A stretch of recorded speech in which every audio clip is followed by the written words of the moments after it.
No, I love it. You can't compare Ali to Kyrie. No, listen, in reality, you can't compare Ali to anyone. I get that. My point the other day was not giving you an apples-to-apples comparison, but I asked Evan, do you think in some way that Kyrie feels like he's doing the same type of thing that Muhammad Ali did in having a platform to stick up for folks who feel disenfranchised and make a statement as much for yourself as for, as Evan put it, I thought eloquently, and then was copied later on in the day, a voice for the voiceless. I don't get the sense that's really where he was last night, but that's why I brought up the Ali comparison. Yeah, he views himself that way. Yeah, I think right. not that he's sitting there comparing himself to Muhammad Ali. No, that was my comparison. Right, I think he thinks that he can make a difference. And I don't know if in this case he can. Like, a serious question. Kyrie Irving has now talked. To me, the story almost goes away. I think it's done now until he comes back or you're a couple months in. Even when he talks again, I don't think it's a story. Because he's not a person of power anymore. He's not playing for the team. So if he goes on IG Live next week, unless he says something controversial, I don't think it becomes a big story. Is Kyrie Irving petitioning New York City? Is Kyrie Irving going to march in the streets and say, hey, I think it's called the Keys to New York City. That's the executive order that Bill de Blasio signed. This whole bill with the vaccine. Yeah. Is he going to protest it? Is he going to go out there and say, hey, I want to make a difference now? Not just for me, but for fellow New Yorkers. Obviously, he's from Jersey, but plays in New York, who I believe lost their jobs unfairly because of this. Is he going to... Basketball season starts, your focus is on the guys that are playing for the Nets, now, not the guys that aren't. What I wonder Unless, of course, they get out to like a 2-12 start, which is so unlikely it's common. Well, it could happen. They have a very tough schedule, at least over the first two games. But forget that. What could motivate a baller? Because a few of the things Kyrie also said is I love basketball. It's in my blood. I want to play. Yeah. Well, could something happen on the floor that motivates him to say, should do? I'm getting the shot, I want to go? I'm under the impression that it has not been here in over a decade.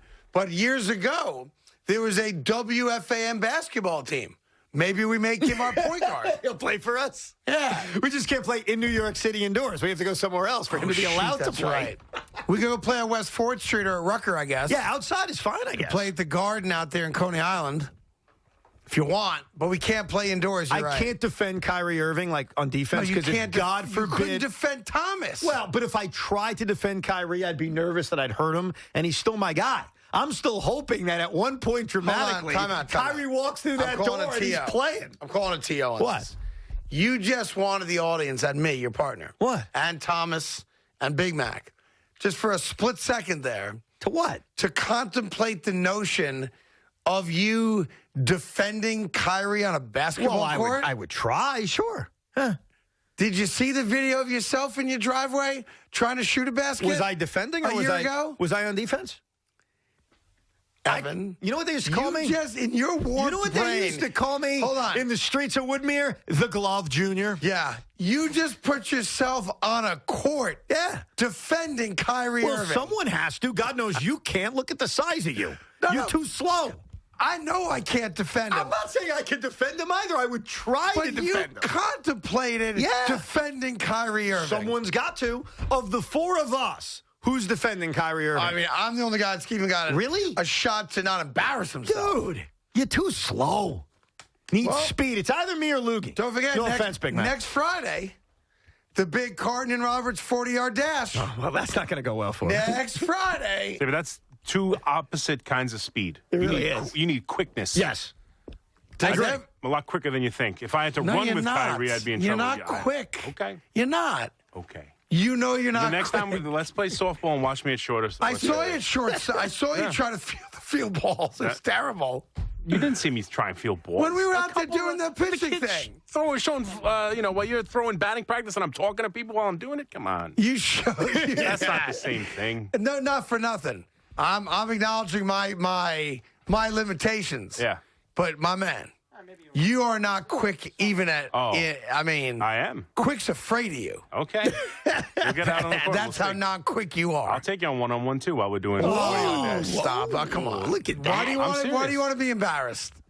Like, why do you want to be embarrassed? I'm pretty sure I wouldn't be embarrassed. Yeah, your pants would probably be falling down half the game. You just said you can't hold your pants up. You got to hold your pants by your belt buckle and walk around the halls. I found my belt, though. I did find a belt. Okay, well. I am rocking a belt today. I did find my belt.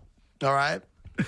By the way, you don't own up to your sports failures. You make an injury excuse for your sports Not even failures. a little bit. Well, the shoulder is what it is. That's what I'm saying. It's torn, Evan. Again, if you played one-on-one with Big Mac, and let's say by some fluke Big Mac beats you, there'll be some injury as the reason why. The only fluke would be if Halley's Comet came back when you weren't expecting it. None of you are going to beat me in basketball one-on-one. I'm not so sure about that. Okay. No, I am sure about that. I'm not so sure. And that doesn't make me a good athlete. It just makes me the tallest dwarf in the circus. That is true. It's all it does. You do have the size edge on me. Let's pitch the tent and find out. Let's go. We're not pitching tents together either. All right? I can tell you that. Okay. Mac is in Manhattan on the Fan. Mac, what do you got? Hey there, Craig. Hey there, Evan. Interestingly enough, before our time, and Craig, I know you've spoken very affectionately about your personal family relationship with Mrs. Rachel Robinson, Great American Hero. Rachel's my cousin's godmother, and that side of my family we're very close with Jackie and instrumental in the museum being built and all that stuff. And I've had the honor of being in her presence many times. I have as well, wonderfully. And maybe that led into a gentleman I've got to tip my cap to before I started dating his little cousin. My girlfriend is in Newcomb, and this is 65 years exactly of Dandy Don not only taking home the Cy Young in Brooklyn, but the first Cy Young ever in the big leagues. The 1956 season, Don Newcomb went 27-7. There you go. He was. So the Newcombs were a Jersey family too, if I'm not mistaken, right? You are right. Jersey and Staten Island as well. Mr. Newcomb's father, Roland Newcomb, had a close relationship with a businessman in New Jersey that he was the loved family So chauffeur you said for. you married his daughter? No, we'll trickle it down. We'll call it a grandniece. I got it. Who Right. was herself but the grandma. Right, because you're way too young to have married his daughter. Because Don was born, back in 26. So you know what you dated his daughter. I got you. Okay. No. Yeah. But the cool thing is, the only living of that era is my better half's grandmother, and she's about to turn 90. Wow. Her distinct stories of going through the players' entrance at Sullivan or the Abe Star kid at Hearside, and I asked Grandma out there, who's still alive and well in her home in Staten Island, where her big cousin Dandy Don used to hold court in the backyard. Yeah. And I said, what was it like? Was there ever any thought pattern that you didn't feel not equal or more? He said, no, not at Ebbets Field, because I had Mrs. Robinson and her kids to my right, and I had the Campanellas to my left, and we know Mr. Ricky had our best interests of where we were going as families, and at Ebbets Field, we knew we were home. Wow. So, and that said, Brooklyn precedent here is that when in 1947, when Dixie Walker and his bigoted 4 or 5 teammates walked in and said, Mr. Ricky, Mr. O'Malley, we're not playing next to Jackie Robinson. They said, that's conduct detrimental to the team. Before that, he was in a term in the business of sports, and whether it's popularized by Chris Maloney as Leo DeRocher in 42, or de facto in the pages of where Mr. Ricky stood up, he said, guys, there's the door. That was about race. This is about culture. Kyrie recruited KD and James Harden to come to Brooklyn.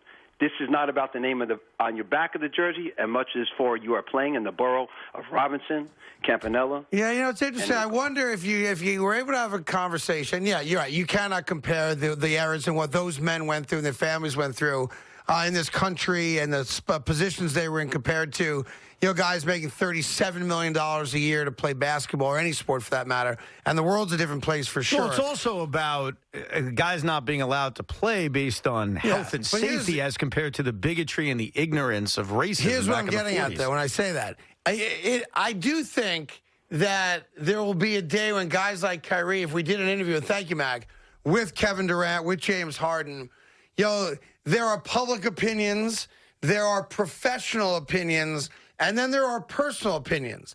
And those three different things oftentimes contradict with one another. You might put up with someone professionally because of what they bring to the table as a professional, right?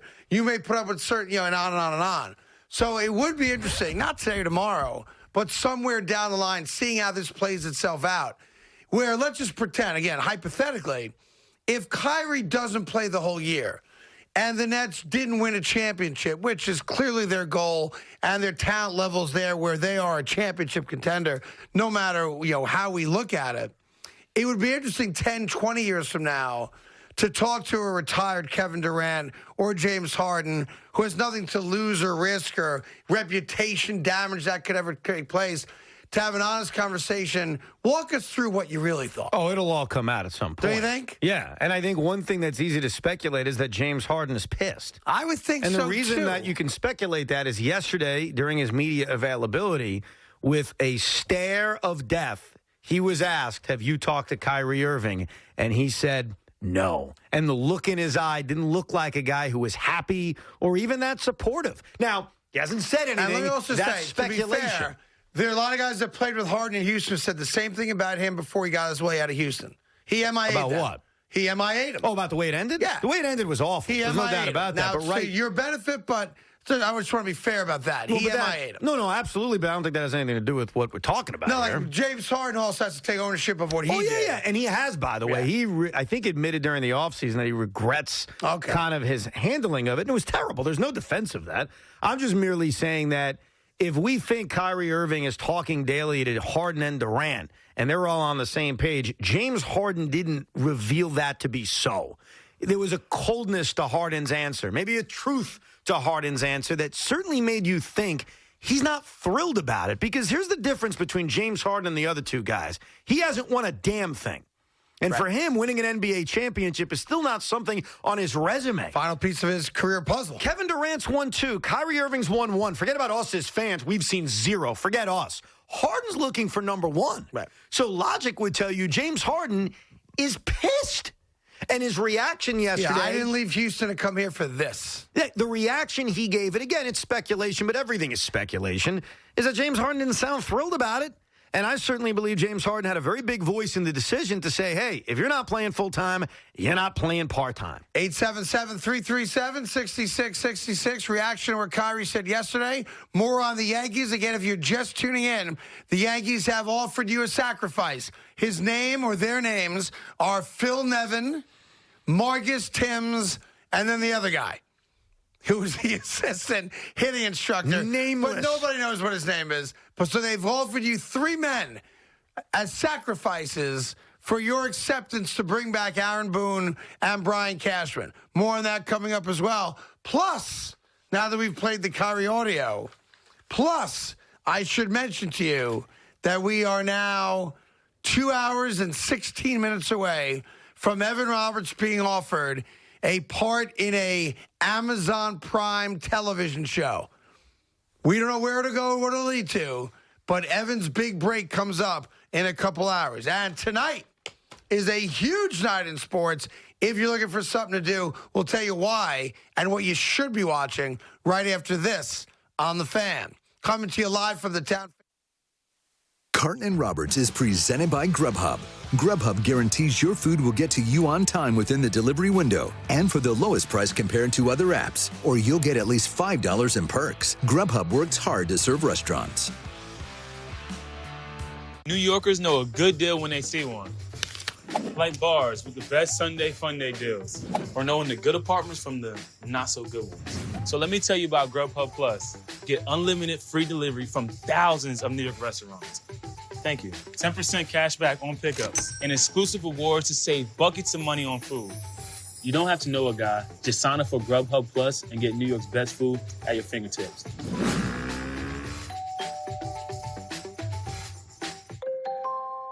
Young Mozzarella tweeted, I purchased one of those untucked dress shirts and then tucked it in. If anyone out there is looking for a bad boy. Mr. Mozzarella, this tweet made me realize what I've been missing all along. Bad boys. I would like you to be our first tucked-in model. The models on untuckit.com wear their shirts untucked like they were designed to. We want to market to tucked-in bad boys. Please DM us so we can arrange a photo shoot. Find your shirt today at untuckit.com. First, there was Vegas, then Atlantic City. Now, your pocket. DraftKings has an online casino where you can play your favorite games whenever and wherever you want. Slots, blackjack, live dealer games, and more. New casino players can get a deposit bonus up to $2,000 plus free casino credits. Download the app or visit us online. Try DraftKings Casino today with our exclusive offer and experience the casino floor like never before. Did you?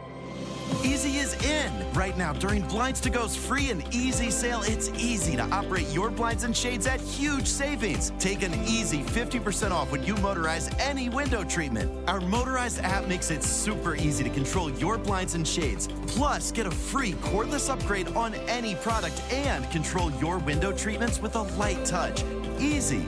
50% off all motorized. Free cordless upgrade only at Blinds to Go. We make it easy.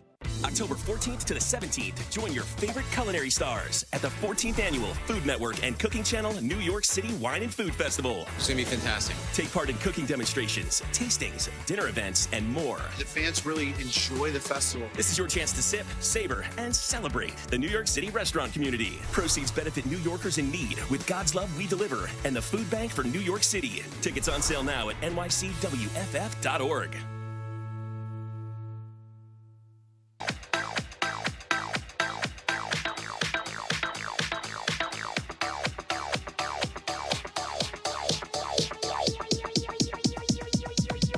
I need to try it first. Tonight, a recap and evaluation of the first 5 games of the Jets season. Are they on the right track? Plus, the steps forward Zach Wilson needs to make after the bye week on Jets Nation Bye Week Special. Tonight at 6:30, only on SNY. According to the Environmental Protection Agency, only 32% of recyclable material in the United States makes it into the recycling bin. But an amazing thing happens when you recycle. Things that may have only been single-use can now come back as something new. That recycled plastic can come back as shoes, backpacks, even cabinets and carpeting. You don't need to be a magician to give new life to plastic products. You just need to recycle. Learn more at recyclingfacts.com.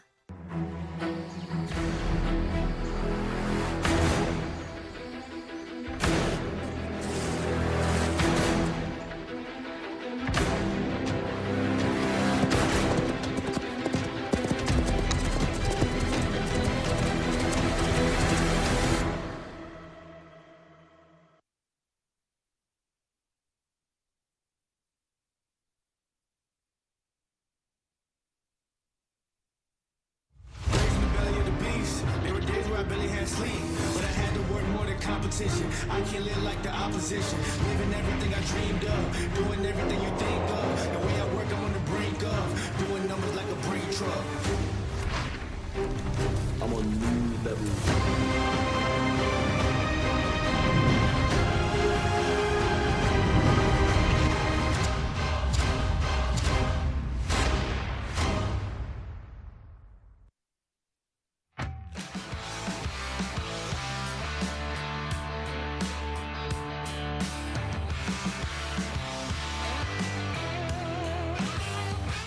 Dear America, I'm revving up to say, I'll always go the extra mile for you. With the latest tech and all-wheel drive. Thank you for making me the best-selling car in America. Be well, Camry. Every new Toyota comes with Toyota Care, our no-cost service plan with tire rotations, oil changes, and more for 2 years or 25,000 miles. Find yours at Toyota.com. Toyota, let's go places. Is your AC busted, computer crashed, appliance broken? Then you need ARW, American Residential Warranty. Hi, it's me, Anthony Sullivan. And yes, you've actually caught me at home relaxing because life's been pretty worry-free since I got coverage with American Residential Warranty. Home appliance repairs and replacement can cause stress and cost you over $3,000 per year. But starting at less than $1 a day, ARW has home warranty plans that cover household appliances, systems, and electronics. Parts and labor included. When I needed ARW, they were there. My oven actually took a dive in the middle of making a big dinner for family and friends, picked up the phone, called ARW, they repaired it, dinner saved, that easy. My air conditioning broke on a Sunday. It was so hot. I called ARW, and they came out and fixed it right away. You won't believe what ARW covers. Heating and air conditioning, washers and dryers, kitchen appliances, plumbing, water heaters, electrical systems, even pools and spas, and so much more. All you have to do is call or go to getahomeplan.com. Plus, ARW's partner with Assurion to offer protection for all your new and used household electronics for just one low price. I dropped my laptop, and ARW replaced it with a brand new one, and all I paid was a small service fee. All plans are fully customizable and come with a 30-day money-back guarantee. Call now and get a home security system valued at $1,250 free with any plan. And you can trust ARW to be there when you need it. Just call ARW and a licensed technician will be dispatched to your home. All covered repairs are guaranteed. My refrigerator broke, and not only did ARW repair it fast, they even sent me a reimbursement check for all the food that went bad. So come on, relax. Stop worrying about unexpected breakdowns and costly repairs. Call American Residential Warranty. They'll get you covered. Call 1-800-253-0153. Again, that's 1-800-253-0153 or log on to getahomeplan.com today.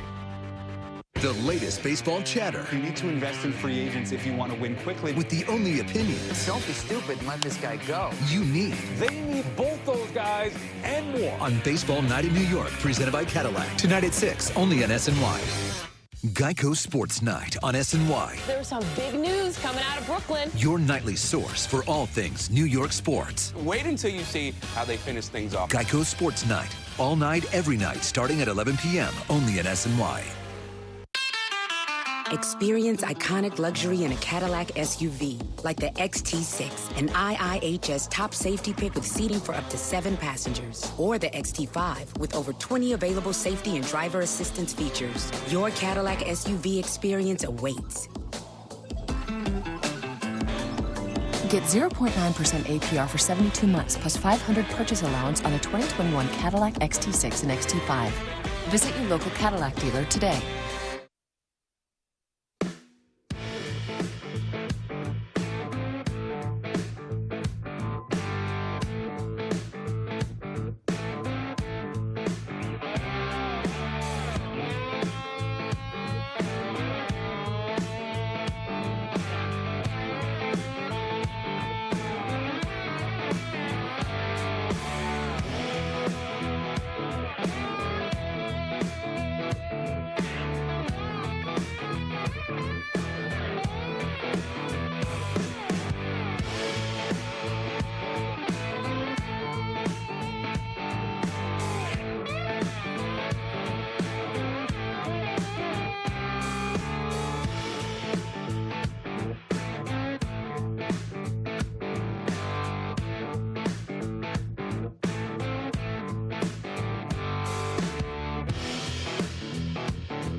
White House station, spicy sauce on it, and some hoisin sauce. Dude, this is the first time, and you eat all the time, that the smell has really permeated the way it has. It's either the hoisin sauce or the White House station hot sauce. Oh, it's great. It's great. You want some? I No. can give you a little dish. No, I'm not little side dish. I'm not even hungry. I appreciate the offer. Just Or the as smell is so the good. Jews and the Italians say, I could make you a plate. Can you make me a plate to take home with me tonight? Yeah, or it's a not? very big thing, the Jewish culture and the Italian Right. culture. Yes. You want me to make you a plate? I'll make you a plate. I want you to make me a plate. The other that's big in the Jewish culture, which I can't speak for any other culture, is did you make good time? That's a big one for us. How long did you make good time getting there? What kind of time did you make? I remember that. All my Jewish relatives. Like, what kind of time did you make?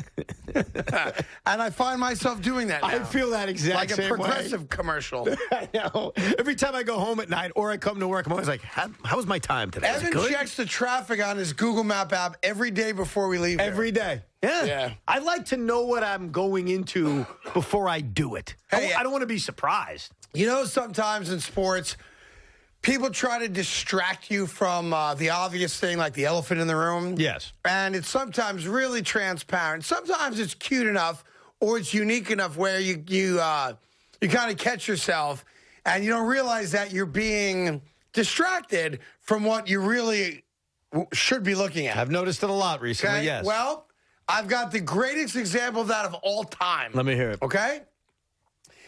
In 2008, so 13 years ago, a specific professional franchise put a former member in their Ring of Honor.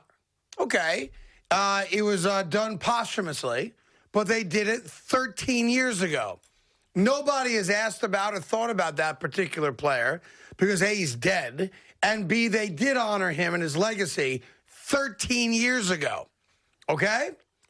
Yesterday, the Washington football team, which you may have noticed in the last couple days, is in the middle of a firestorm when it comes to the John Gruden emails, the allegations of workplace harassment, the toxic culture, the cheerleader stuff, all the crap that's going on. So the Washington football team decided yesterday that they were going to try to distract everybody from the negative tidal wave that has been engulfing the franchise. And they announced late yesterday into today that this weekend, they didn't announce like a date 3 months in advance, a month in advance, so that you could prepare for it if you're a fan.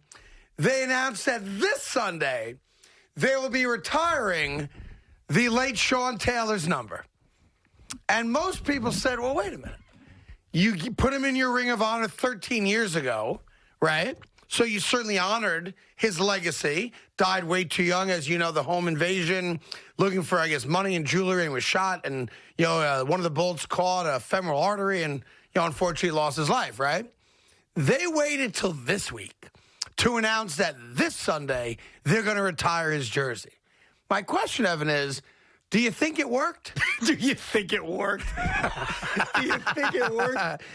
Is anyone else talking about anything else? When that story came out, the first reaction from everybody who saw it was, nice try. Not even nice try. Sarcastic. Hey, sarcastic, nice No one try. gave him a nice try. Everyone gave him a... do you really think we're that stupid? But I'll tell you what I thought. I know we have other stuff, Kyrie and, the Yankees and all that stuff, but just a quick aside for a moment. I do think that because of the Gruden stuff and the other things that are out there and the now pressing need and desire for all of us to have access to the 600,000 other emails. Well, and to know what specifically the Washington football team did over the course of the last decade and a half. I do think that the NFL, and specifically Daniel Snyder is the owner, and don't forget, he bought out all the minority partners, most of them. There may be a couple really low minority partners with a couple vanity parts of it. He is the main guy, and it's not even close. I would not be surprised if we are moving in the direction of sell the team. Well, we have to see what they found on him. I think that movement is going on now because if they find them $10 million, they clearly don't want the Snyder emails out there. But here's the problem. So let's say that stuff comes out enough to where he's got to sell the team. Let's say you're right. Go. The next question would be right back to the NFL saying, what have you been doing the last few months? You announced your results in July. You weren't forcing him to sell the team in July. Because they thought it would just go away. You thought it would go away. So the scandal now becomes about the league, the shield, and how they protected Daniel Snyder. Now, we'll see what comes out. But the funny thing is, you brought this up yesterday. The only thing that would actually work as a distraction, and it would work, because we'd all fall into it, is announcing their permanent name. That would work. Well, 'Cause they're supposed to do that tomorrow. Correct. I If think, they do that, right? enough people will be distracted by, I love it, I hate it, it should have been this. We will all be sheep, and we'll talk about it. Sean Taylor deserves to be honored. Well, It's actually, but my point is, they did it. Right, but 2008. Right, now they're retiring his number. It's disrespectful to the honor of Sean Taylor that you're using retiring his number as merely a distraction. Yeah. I mean, so I would be pissed off. There was a story before the Gruden stuff that they were announcing it tomorrow, but I don't think if that's still the case. But that would work. That is the other thing. Don't you think that would actually work? Because whatever name that they pick, right? Yeah. And I've seen a bunch of, I guess there's a finalist, there's like 8 names that they announced were kind of like the finalists. They may even be down to 4 names now, whatever it is, right? Here, it's the Red Hogs, the Defenders, the Armada, the Presidents, Brigade, Commanders, Red Wolves, or they keep Washington football team permanently, which is what my vote would be. I happen to like the name, and I love the font and the logo and all that crap, right? In any event, here's what's going to happen. Whatever name they pick, even if they leave it alone and they don't change it, you know what's going to happen. We're all going to suggest more appropriate names. No question. No question. Yeah. The Washington Sexists, but the Washington Pigs. I just think you have more of a chance to distract people with that than honoring Sean Taylor or retiring his number, because what's there to say? Sean Taylor deserves his number retired. The tragedy of what happened 14 years ago. We're going to talk about that. But it's not going to distract you from the issues facing the organization. It was a failed attempt at a deflection. I think so, teams too. try to do this all the time, but they usually do it in much different ways. And usually they're not over the same serious matters that are facing the Washington football team. Like, in ways the Yankees are trying to distract you by firing coaches. Apparently, the name of the ones I just gave you that has gotten some traction, according to a couple folks that cover this as their jobs, is the Red Wolves. And apparently the Red Wolves are both an endangered species native to Southeast U.S., but also has some connection to the Navy SEALs. That's cool. In some regard. I'd have to look more into that, but yeah. Red Wolves is a cool name. The name I always thought was a good idea were the Pigskins, because A, it's a football, and then B, their famous team from the 80s offensive line had the nickname of the Hogs. So you're almost honoring them in a way. Yeah. I always thought that was a great name, but I guess it's not being considered. With the Red Wolves, they even put out a, what's the word I'm looking for? Like logo? No. Well, I don't know who did this, but I do see a logo. I'm not sure if it was the one that The was Red Wolves officially are put a out. good name. I have but no it problem comes with with that. a slogan. What's the slogan? Ready? Yeah. Here's the slogan for the Red Wolves, okay, Evan? A wolf doesn't concern himself with the opinions of sheep. Red Wolves football. I'll come get some. That's the slogan there for I do it. think the name is kind of cool. Red Wolves? Yeah, it's kind of That cool. ain't bad. Well, I It's like not the bad. idea of keeping the red part. Better than the Armada. But look, it worked. We're distracted. We just got distracted into talking about stupid team names for the Washington football team. this was That's why it would work. I'm this telling was a you. calculated mental break from Kyrie and the Yankees and John Gruden. Craig. But you That's also what this know that people will follow. If they name a team, if they pick a team name, that's the discussion. Yeah. You've moved on from everything else. I will say this. It's the perfect distraction if they try to do it. If they go Red Wolves, you better get on the phone with my boys at Fanatics, Thomas, and make sure I got a wool hat in here the same day. Dude, they're in the NFC East. You can't do that. Meanwhile, a buddy of mine, I think I acquired a gift for Tommy. What's that? Now that I'm a Kraken fan and I've got some Kraken gear coming my way, I got him a Kraken goalie helmet. It's just you have to wear it all the time? No, so I don't have to look at him. That's why I got it for him. Dude, It's those a gift. goalie helmets are hot, though, man. I do have to admit, the Kraken name is weird, but their logo, their jersey, it is pretty cool. All right, let's get some more of your calls. The Yankees have offered you a sacrifice. Phil Nevin, Marcus Timms, and some other guy. Kyrie says he was guaranteed by someone in the NBA. We think it's Joe Tsai and Mayor de Blasio that he'd be allowed to play this year, that they'd give him an exemption of some kind. And coming up in a few minutes, Patrick Graham, the defensive coordinator for the Giants, has said, and I quote, our performance is completely unacceptable. We'll give you the exact quote and let you hear it coming up in a bit as well. First, though, Mike's in Belmar. Big Mike, what's going on? Hey, guys, how are you? Great. I called at the end of the show Monday, and Craig, you so graciously set me up for opening night with Evan next week. That's right. I can't wait to hear about your experience. No, I'm glad that you graciously set it up, but I can't take you to opening night. I can take you to another Knick game, That's effed but up. I can't take you to opening night. That's messed up. We had a deal on the table. You accepted we did my have a deal. tickets with someone else. He was going to take you to a game. You're taking him to a You game. don't have to take me to a game. While I appreciate the offer, but I cannot take you to opening night. My apologies. And this will hopefully be a lesson to Craig that you cannot accept me taking we had a whole anyone to deal. games. We had a whole deal worked out. I felt really good about it when I went home. You made the deal. It's all right, Craig. It's all right. I'm sorry, Mike. Evan's a man. He'll take I'll me take you to one another in the game. future. I Yeah, know he will. He will do I that know he for will. sure, but God I knows what absolutely I'll would. do. But opening night, I'm sorry. Other plans. All I right, apologize. so another night, and I'll still take you to the Islanders Devils, no problem. That's but very nice. my point is, you guys have done a great job of covering a couple things. One, the hypocritical NFL yesterday, but what I want to go off on right now is the hypocritical Yankee front office. Because here you go, and here you go, Yankee fans, because I'm a big Yankee fan. Evan, you're 100% right. The GMs and the front offices in this league have devalued the manager and the coaches in this league 100%, and I'm 100% against it, as you are. Here's the thing.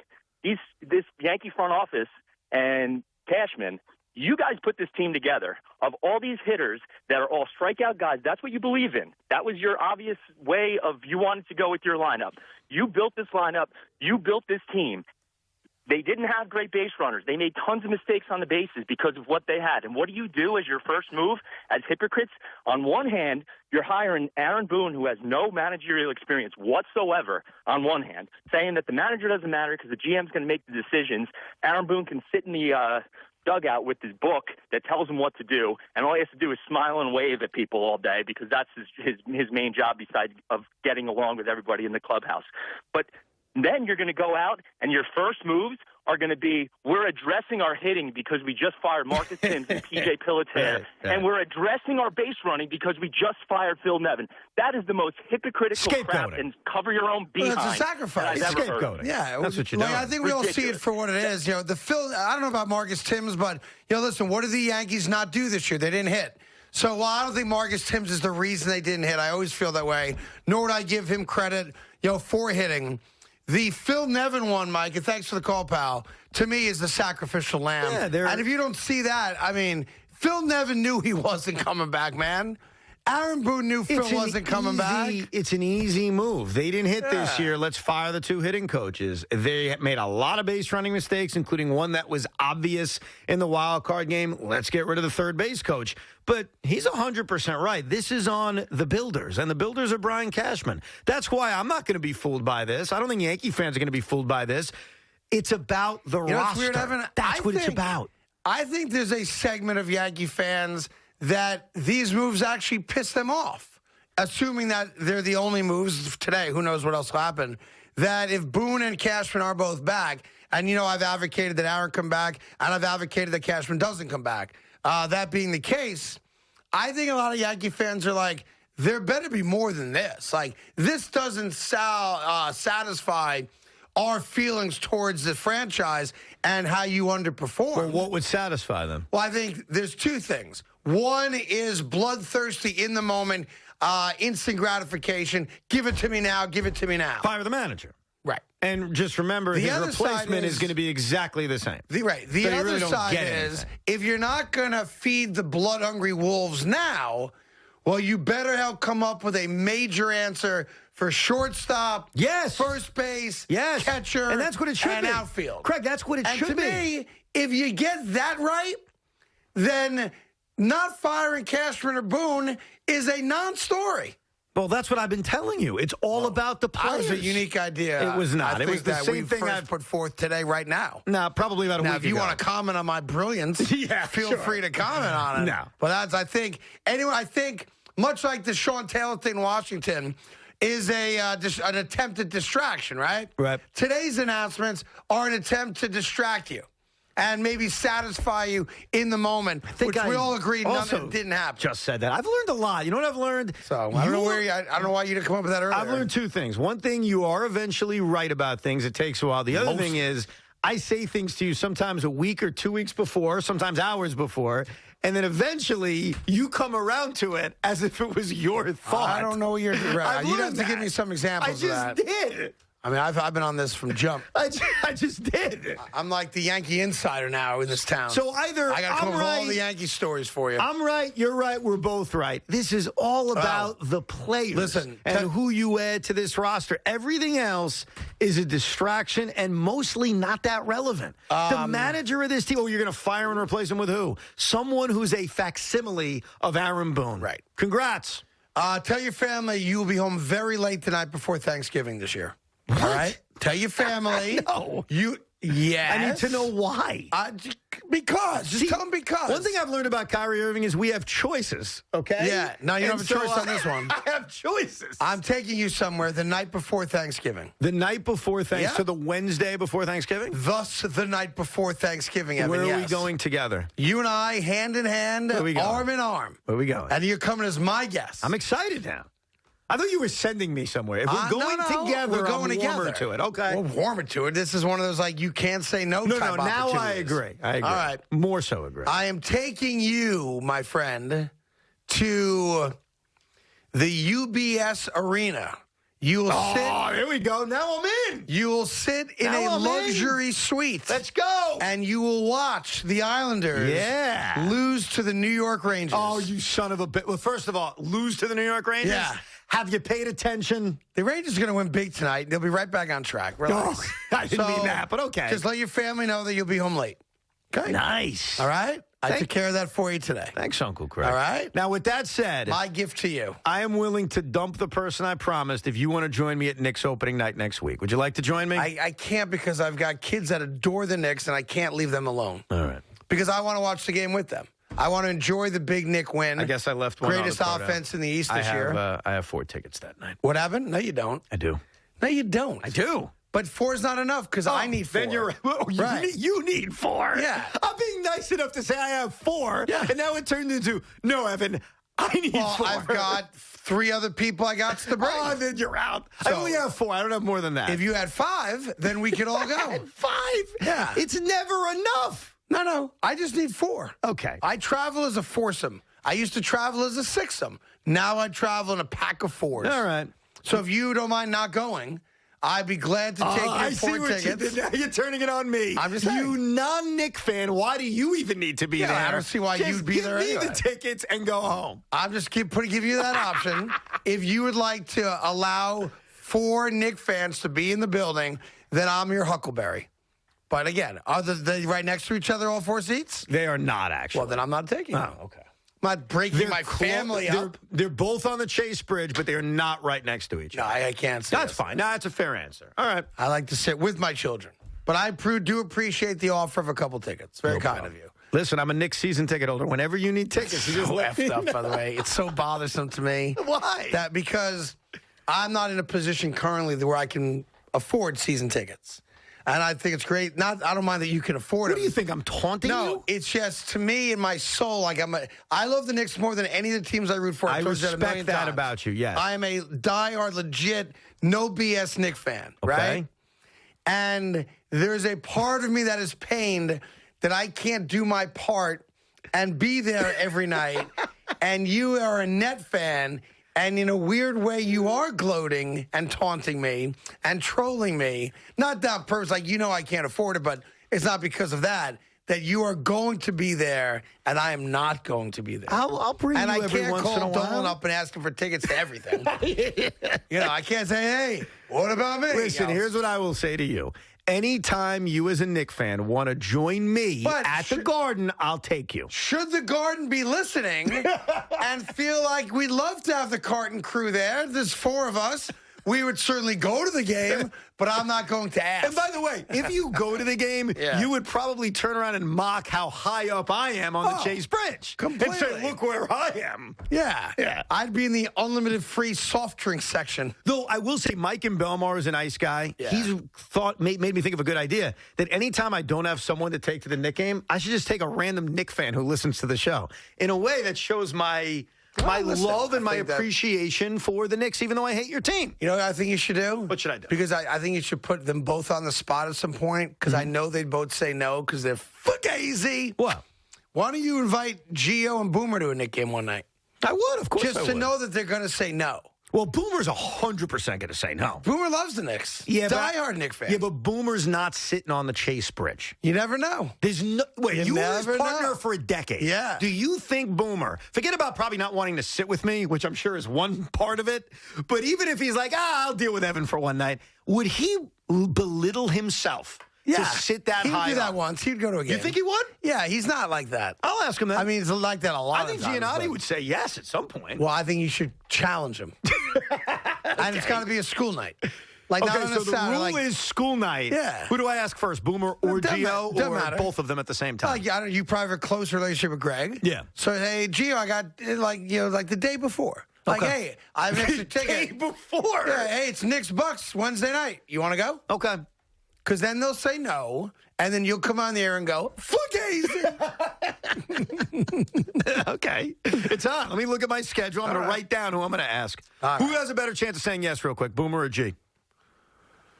You're thinking about this? I don't know. There's no shot Boomer would say yes to A, sitting with me. I don't think he likes me very much. And then on the Chase Bridge. I don't know. Like, those are two strikes, 100%. I'm not sure. Against that ever happening. 877-337-6666. More of your take coming up. Kyrie, the Yankees, and right after this break, do we have the audio or no? Patrick Graham, good job. We're going to let you hear Patrick Graham, the Giants defensive coordinator. He has come out. He had, whatever they meet usually on Thursdays with the media. Coordinator day. Yep, and he pretty much said what you want to hear, I think. Not that it makes you feel any better, but you let you hear the defensive coordinator tell you how embarrassing the Giant defense has been and taking ownership of it. Spend less time on cooking and cleanup and more time enjoying with the Grubhub. The most restaurants with the most rewards. Stay in and save by ordering Grubhub.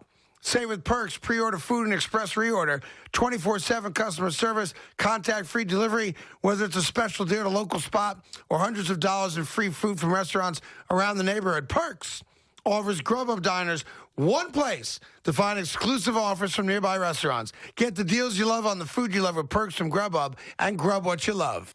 Jackpot. Carton Roberts on SNY is brought to you by Dunkin'. Sip until fall with a $3 medium pumpkin cream cold brew or pumpkin spice signature latte at Dunkin'. Participation may vary. Limited time offer. Valid on pumpkin spice signature latte only and all cold foam cold brew. America runs on Dunkin'. Caleb Gardner tweeted, "Can someone please explain Untuck It to me? I just don't understand the positioning. Shirts designed to be worn untucked have existed for a long, long time. Mr. Gardner, respectfully, there's a difference between a shirt that can be worn untucked and a shirt designed to be worn untucked. You could use a leaf blower as a hairdryer. You can use a shoe as a pillow. But wouldn't you rather have something designed specifically for what you need it for? Find your shirt today at untuckit.com. Dear experts, to you, I'm the best-selling compact SUV in America. With all-wheel drive and tons of room. To our drivers, I'm unbeatable value. Let's go places. RAV4. Right now, you can get 1.9% APR financing on a new 2021 RAV4 or RAV4 Hybrid. Find yours at Toyota.com. Toyota, let's go places.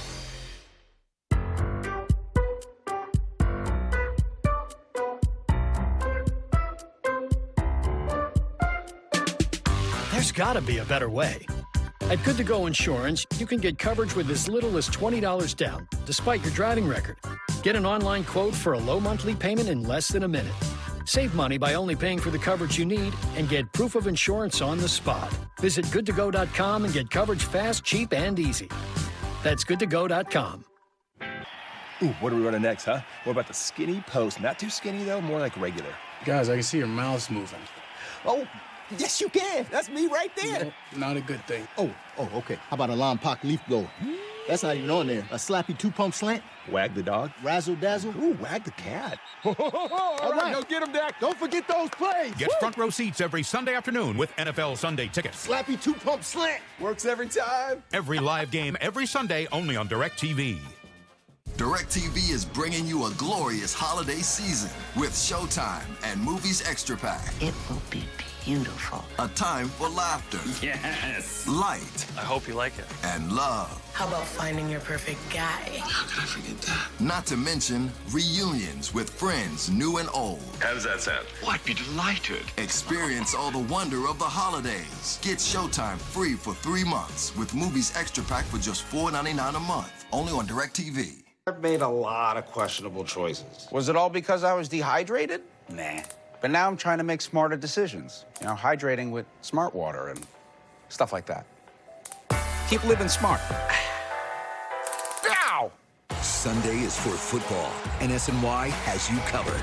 First, a gambler's glance at the whole league. Then, a look at what New York teams can win you the big bucks. The Sweat, followed by Place Your Bets, presented by DraftKings Sportsbook. Sunday at 11, only on SNY. According to the Environmental Protection Agency, only 32% of recyclable material in the United States makes it into the recycling bin. But an amazing thing happens when you recycle. Things that may have only been single-use can now come back as something new. That recycled plastic can come back as shoes, backpacks, even cabinets and carpeting. You don't need to be a magician to give new life to plastic products. You just need to recycle. Learn more at recyclingfacts.com.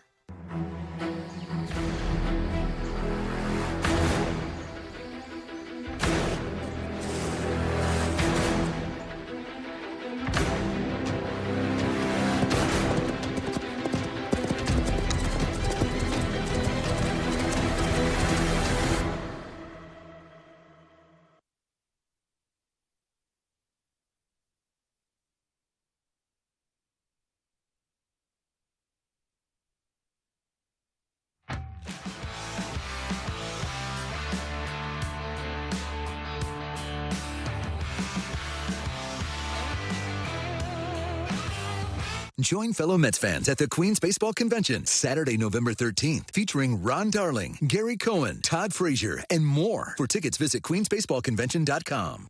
Tonight, a recap and evaluation of the first 5 games of the Jets season. Are they on the right track?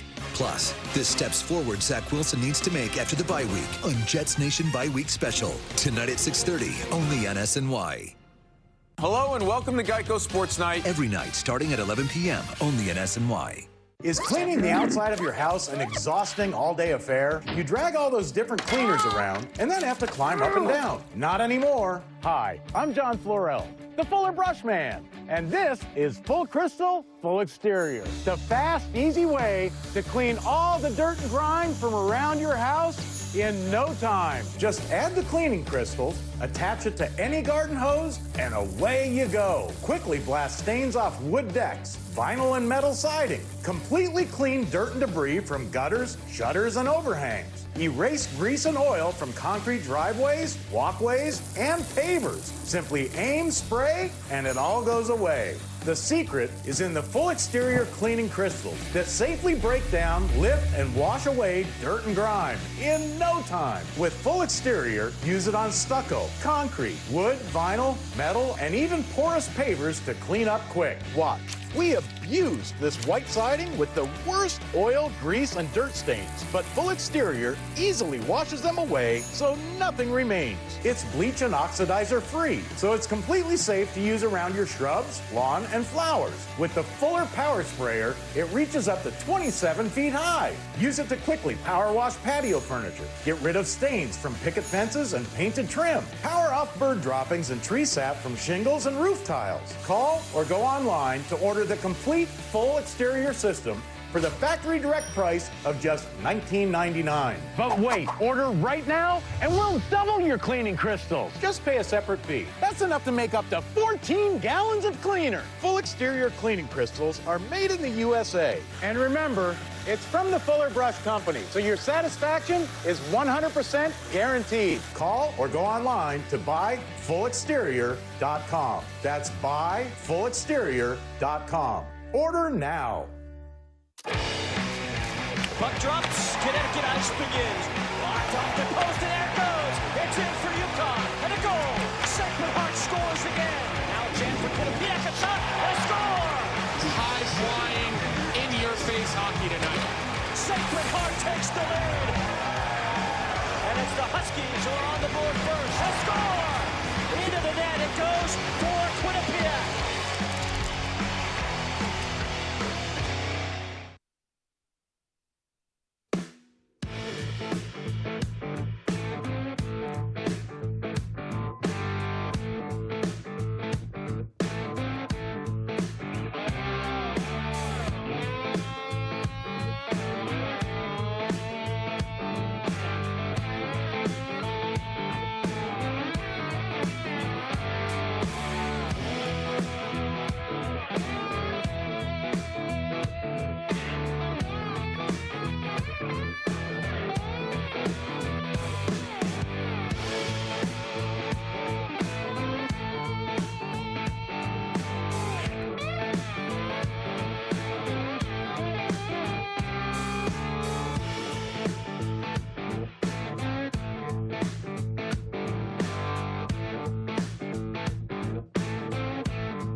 Of gambler who lost it all and got it all back, which is a great story to be able to tell. And then, of course, Evan Roberts comes out at 10 o'clock on Saturday. So, as you plan your Saturdays, future episodes, we have former Bronco Vance Johnson coming on to talk about addiction and gambling and whatnot. I believe Mark Cuban's brother is coming on to discuss gambling addiction and some other things. And very happy to have 1-800-GAMBLERS, a sponsor of that show. And to be able to work with Dan Trillaro, who's with the Epic Risk Management, which is a London-based company, which has come over to the States and is now doing a lot of really good work with the leagues and the NCAA to try to create awareness for just the possible dangers of out-of-control gambling and addiction and all that stuff. With the acknowledgement, and I say all the time without being on a soapbox, about 8% of people that gamble will develop what they consider a serious problem. So we're working all towards it. I got some cool things coming up in the next couple months, not just on that show, but in my partnership that was recently announced to further the cause of responsible gambling. And I feel blessed to have the kind of second chance of being back here and also having this amazing platform to try to use my story and other people's stories, which are all ugly at multiple levels, to try to help people before they get into that position. So I'm a big supporter of legalized gambling. I got to a place where I couldn't do it responsibly, and I've got this great opportunity to use my story and the negative things that I experienced, all self-inflicted. I didn't blame nobody but myself, to try to just educate and encourage those of you out there that might be new to it. There are a lot of people that will gamble for the first time this year because it's so easy to do now, that have no idea what addiction looks like, what irresponsible gaming is. And I feel very blessed and fortunate to have this opportunity. Look at this surface right here. I got a cup with ice. I got the bottle open for me. Yeah, that was the tough one. Ever since I started calling him Thomas, things have changed. I'm telling you, the reason it works is he thinks of his wife when you ask him things. Well, that was the best service I've ever gotten for a drink. I've been in this building 10 years straight, and now Evan and I are coming up on our 1-year anniversary in November. That was fantastic. Absolutely. Well, that all kid's because really doing a good job. He no longer looks at you as backwards hat, loudmouthed Craig Carton. He looks at you as his wife. And he's going to treat his wife a lot better than he's going to treat Carton. So that's what happened. Well, this is really a whole new ballgame. Oh, yeah. All right, Coach Graham, Pat Graham, right? Defensive coordinator of the New York Giants, was asked about how bad the Giant defense is. Now, remember, Graham went from a hot to trot, that guy's going to be a head coach really soon guy a year ago, to all of a sudden, I'm looking over a defense that gave up 1,000 yards to the Dallas Cowboys and got beat by, the Washington football team and Heineke, and got beat by a late drive by Atlanta, got beat, blah, blah, blah. So, Coach, what's up? It's unacceptable, period. It's unacceptable. We get paid, myself included, we get paid to win games. That's why, Mr. Mara, Mr. Tisch, Mr. Gettleman, Joe, I'm in this position to help win games, and when you give up 500 yards plus yards in terms of offense, that's not usually winning football. So it's completely unacceptable. Let me tell you this. You got to love that. That's all I'm asking Joe Judge to do. That resonates. That's honesty. That's talking like a real person. That's not coach speak like, right there, we got to do a better job right there. We got to tackle better right there. No, that's a guy, I hear in his voice, the desperation of what happened on Sunday. We ain't blaming injuries. We suck, right? It was a blunt, accurate assessment of how bad this defense has been. And I give him credit because I think it does resonate. I think it's straight to the point. I think it's fantastic. Like, am I asking for too much to require that's what coaches say? But keep this in mind. Right. If this defense doesn't start to improve, what he just said don't mean a damn thing. Right. We're still going to kill it. I agree. If I'm a Giant fan, it doesn't make the situation better, doesn't make me feel any better, but that guy's talking the way I'm talking. Yes, he is the opposite of both Jason Garrett and Joe Judge. Yeah. He just told you the truth. I mean, because we all know it. We watch the Giants every week. We know the deal. I mean, we know that this defense, which was a strength last year, has gone backwards. For some reason, Leonard Williams isn't the same guy. For some reason, James Bradbury isn't the same guy. They get zero pass rush. Now, a part of it's their scheme. A part of it has been just guys not playing well. But he just called it like it is. And I think you appreciate that, and I think it's great. But now it needs to get better. Like, now you need to go out and perform better, and it's not like this week's going to be easy against the Rams. So it's great. I love it. And I thought the exact same thing, Craig. I thought to myself, that's the anti-Judge as he was talking. Like, this is nothing like we'd hear from Joe Judge. But for Joe Judge, for Patrick Graham, for everybody, eventually your words, as lame as they are or as accurate as they are, they don't mean anything until performance changes. Good in the moment, though. I like it. And I also moment. like what my quarterback said. You may have missed it. I'm 2 days late on this. I meant to bring it up yesterday, and I apologize I didn't get to it yesterday with you. Zach Wilson had me at hello. Zach Wilson, when he met with the media, came out and said the following: I need to stop overthinking and just rip it. I would just say, to an extent, I'm aiming the throw rather than just throwing it like I've always done my whole life. It's time to be less robotic and just rip it. And that's his explanation for something. That's what I'm talking about, Zach. Go get him, kid. That has been his explanation for something so mind-boggling, which is his missing of easy passes, like easy plays right in front of him, whether it's setting up a screen or whatnot, he's missed. I wish we played this week because he'd be ripping it all over the place. Well, look, it's a great answer. It's the answer of the shortstop analogy I used, where these great shortstops make amazing plays, but when they have too much time to think, they start aiming it. They start thinking too much. It's great. I'm glad he said it, but now you got to do it. That's the thing. Yeah. I'm glad that he said it. What are you going to do about it? Well, yeah, dude. The problem is that we got to wait another week for it. But we'll get it done. We'll get it done. A part New of me England's got no chance against Okay, us. just stop with your trash talk. Seriously, you got to learn to button it up. Here comes 2-4, baby. Oh, God. This is after you had him at, 3-3 to 4-3 to whatever the hell you were building.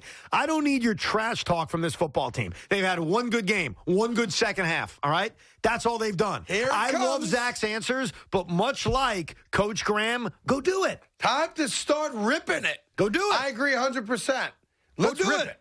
Go do it. He's going to do it. Go do it. I wish we could do it on Sunday. We can't do it on Sunday because we don't play. I'm mixed about that because a part of me says, well, Sunday will be relaxing. As far as being a Jet fan, I know I can't get angry. But then there's a part of me that says, I want them out there because I want to turn this thing around. I want to start to see that continued progress that we're all hoping for. Yeah. Here's Leroy in Pelham. Leroy, what's good, buddy? Craig, you guys are talking about family going to games and stuff. My daughter's in Cortland in college, coming home tomorrow. Great. And I say, hey, too bad you're not coming home tonight. We could have went go see Tom Brady in Philadelphia. So she called my bluff, and here I am leaving work in New Rochelle, and I got to go to the game in Philadelphia tonight so she can see Tom Brady. Let me tell you something. You are dad of the year, baby. Oh, man. I love it. I wish you were my father. I'd get in the car with you. Well, the best part is I need tickets. So here's what you do. There'll be 1 million tickets for sale in the parking lots for sure. I would not go on those. Yeah, I would not. I'd wait to the last possible minute if you're going to do it online because I'm sure those tickets are obscene on the secondary market. I'm going to check it out for you. I have a feeling it's not going to be that crazy. Now, let me ask you this. Your daughter is, how old is your daughter? 19. All right, God bless you. And have you always known about her affinity for Brady, or is this like a new thing? No, when she was 10, I took her to Foxborough, and she had a "Marry Me, Tom Brady" sign in the pouring rain. And then from Foxborough, 2 years ago, I took her to the Jets game, and it keeps getting worse. All right, so here's what's interesting. That's horrible. You have done your duty as a dad. You've gone to these games. I'm done, right? But I think. Am I done? No, you're not. Here's the reality. And listen, I have a 21-year-old daughter, a 19-year-old son, a 17-year-old son, and a 10-year-old. And here's what I've learned. You're never done. That's it. And this is like your thing, you and your daughter. And I wish you guys the best of luck. Get there safely. Love to hear about it tomorrow. She's always your little girl. She's always your daughter. And she could be married with her own children. And God bless if that happens for her. She'll be 30 years old.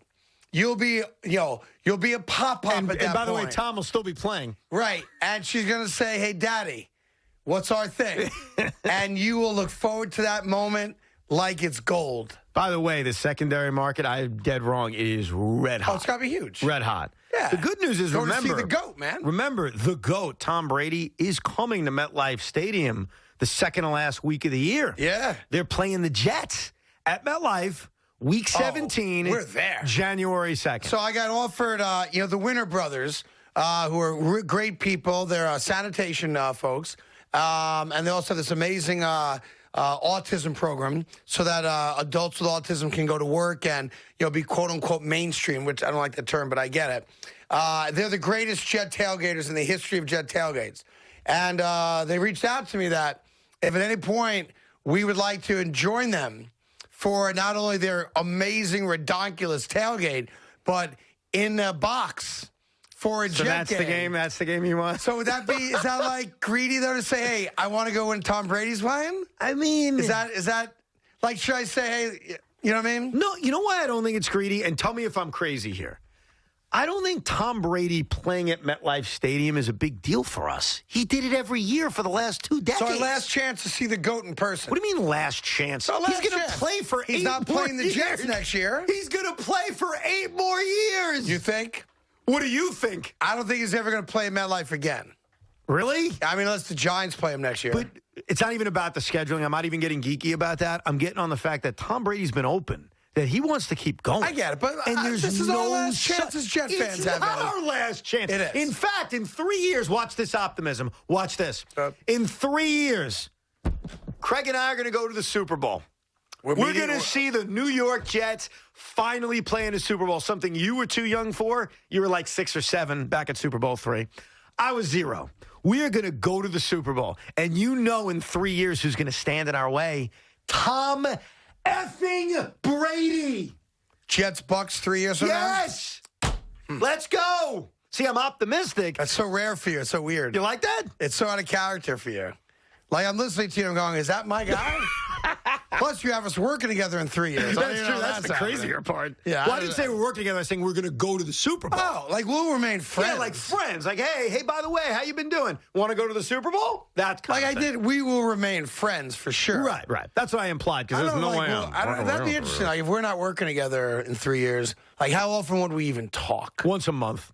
You think once a month? Yeah. Maybe less. Once every 2 months. I don't think once a month. Once every 6 months. I think like if we bumped into each other at a game or something. We're not bumping into each other at a game. Like the real question is, your Jet would be 7 then, right? Or 8? In 3 years, he'd be 8. In 8? And little man Spence will be 4 or whatever, right?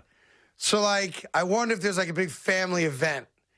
Like, would I invite you? Would I get invited? Probably as a former partner of yours. Probably not. No, I would not. I'm a small event kind of guy, and I don't know if you'd make the cut. Sorry, man. I think the better question is, would you say yes? We all know that's that's easy. No. There's no chance I'd say yes. Well, then I'd invite you just so I could say, yeah, I invited him. I gave him a try. If it was like your boy, like one of their weddings, right? I would say yes. Weddings? Yeah. Now we're talking like 2 decades from now. Well, I'm saying, like, if you invited me to, I'd be so old at that point. Oh my God. If you invited me to like Jet's wedding, I wouldn't say no to that. Well, but also at Jet's wedding, let's just say he gets married at 25, so it's 20 years from now. I would have probably already forgotten that I ever worked with you. Also I mean, it would have been possible. so long that I'd say, Ever will be back to doing middays and Saturday mornings. Exactly. 20 years from now. And I'll say, Craig Carton. Oh, yeah, I guess I worked with him for a short period of time. I asked the architect yesterday, do you think Evan Roberts will work for the Fan after the Fan moves out of New York City because the expense is too much? He's like, Evan Roberts is going to work here longer than anyone who has ever worked here in the history of the radio station. So it sounds to me like you got some job security. I know. I thought that. And I said, boy, I should let my agent know that. I said, well, what about me? Because I don't see you making it.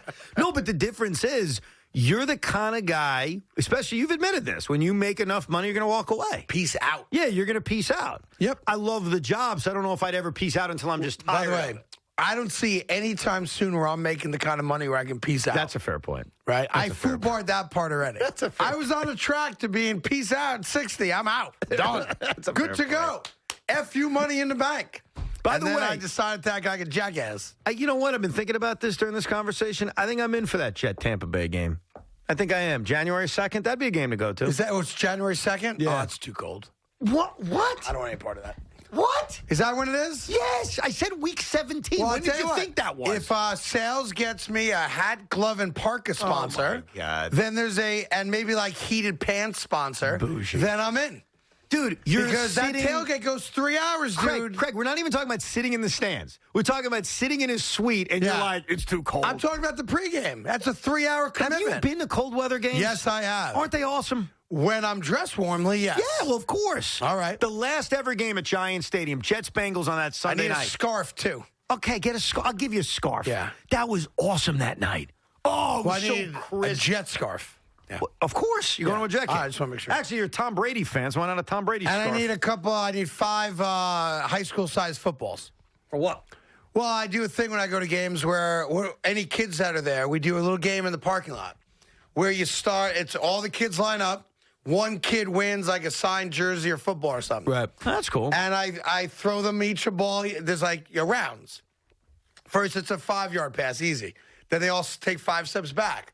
And the last kid standing wins the jersey or the signed ball. That's very cool. Yeah, that's what I do at games. By the way, just popped into my head, speaking of high school, we have found out, thanks to a few people on Twitter, Adam Gase does have a job right now. He is a high school football offensive coordinator in Michigan. How good's their offense? That's a great question. How about the fact he's not the head coach? He's an offensive coordinator. That's because he's got enough money. I bet his kid plays on the team. Is that what you think it is? I don't think his kid plays on the team. I think his kids are too young. I think he literally lives took a in job. that neighborhood. He's doing them a favor just to do something. Okay. Let me see. I'm looking it up. Adam Gase, high school football coordinator. Yeah. I don't see anything online. Oh, here we go. Okay. You got it? Ypsilanti. Yes. Lincoln High School hired Adam Gase as their offensive coordinator. It's near Gase's home. It's in Gase's hometown. All right. So now look up Lincoln High School, Ypsilanti, and see if their offense is any good. Lincoln High School How do you spell Yips? Oh, I got it. Yipsa You got it? Football. Yes, I have it. Let's see Okay. how they're doing. Wow.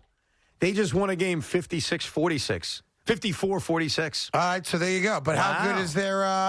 Okay, so their record is 3-4 so far this season. Okay. They're the rail splitters, yeah? Yes. I got their thing right here. You The ready? rail splitters, yes. I got their schedule, too. August 27th, they beat Lakeshore 51-36. Yep. Then they lost 28-21. Then they lost 34-14. Brutal. Then they lost 44-34. And then they lost 47-21. And then they just recently won. They won 54-46. They won 37-13. They're 3-4, and they're averaging mid-30s a game. All right. That's good. Listen, Lucky's High School's averaging like 8 points a game. They also don't play him nearly enough, and that's I think that's why the offense struggles. But yeah, that's so. What's the verdict on this? Adam is doing a good job. Is that what you've come to? Because they're 3-4, dude. Oh, they're 3-4. Yeah, well, I don't know. They're Last year, 3-4. their record was that's a good question. 4-4. What was their record last year? 3-4 for the year. Yeah, they probably played less games because of COVID. That makes sense. Yep, there you go. So they're really on the same page. So Adam Gase has made no impact on this high school they're football scoring far team. more points. They are. Last year, they scored 42, 7, 25, 19, 13. So he's got the offense going. Yeah, the offense is clicking. All right, Matter Adam, of fact, happy for you, bro. Good job. I'm saying I'm going to keep my mouth shut. What are you going to say? No, because I have to stop. What, bring him back? No. They're scoring more than the Jets. No. He's a better play caller I was than going Mike to make a before. high school football reference, but I gotta stop. Oh, then make it. I'm not going to make it. No, everyone's trying their hardest. Is it about your... No. Zip the lip. Yeah, I don't like when you zip the lip. I don't zip like the it. lip. You should be free flowing. If you've got something to say something. No. They will. If the day comes, I'll say something. I'm going to let things play out as they will for now. But I'm on the verge of saying something. Do you think any of the players for the Rail Splitters trash talk Gase if they get mad at him and say, hey, dude? I think their parents do. Oh, their parents? No wonder you scored 14 points. Look who your offensive coordinator is. Yes. Yeah, I think, no wonder your quarterback sucks. Look who your offensive coordinator. Yeah, I think you get a bunch of that. Sure. Good. Why not? Coming up, the New York Yankees have offered you a sacrificial lamb. His name, Phil Nevin. Is that enough for you? Or not, next on The Fan. Now, good news for pumpkin lovers at Dunkin'. This fall, there's a whole new spin on pumpkin to love at Dunkin'. With some brand new ways to enjoy the flavor of the season, try the new Pumpkin Cream Cold Brew. Smooth, bold, cold brew, topped with velvety pumpkin cream. You know, Evan went to Dunkin' today, and he didn't get me a Pumpkin Cream Cold Brew. Next time you will. It's also got cinnamon and nutmeg spices. I like that, too. Well, that's because you should get it yourself. Like, because when I went in, I got the delicious fall classic, the pumpkin spice signature latte. It's got rich espresso topped with whipped cream, caramel drizzle, and cinnamon sugar. You're a pumpkin lover? This is what you've been waiting for all year because Dunkin' knows how to party with the pumpkin. It's how they pumpkin at Dunkin'. You've been thinking about it, but now's the time to act. Want a free home security? Carton Roberts is presented by Grubhub. Grubhub guarantees your food will get to you on time within the delivery window and for the lowest price compared to other apps, or you'll get at least $5 in perks. Grubhub works hard to serve restaurants. First, there was Vegas, then Atlantic City. Now, your pocket. DraftKings has an online casino where you can play your favorite games whenever and wherever you want. Slots, blackjack, and more. New casino players can get a deposit bonus up to $2,000 plus free casino credits. Download the app or visit us online. Try DraftKings Casino today with our exclusive offer and experience the casino floor like never before.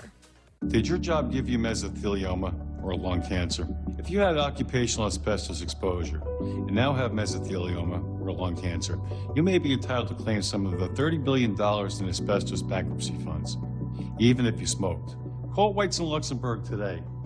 They are the New York law firm who's won the state's highest verdicts for your colleagues and neighbors in their asbestos cases.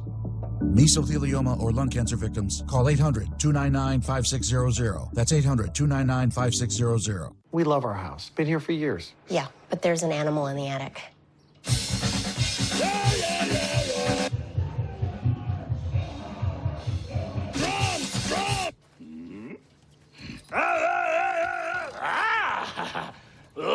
At least Geico makes bundling our home and car insurance easy. We save a lot.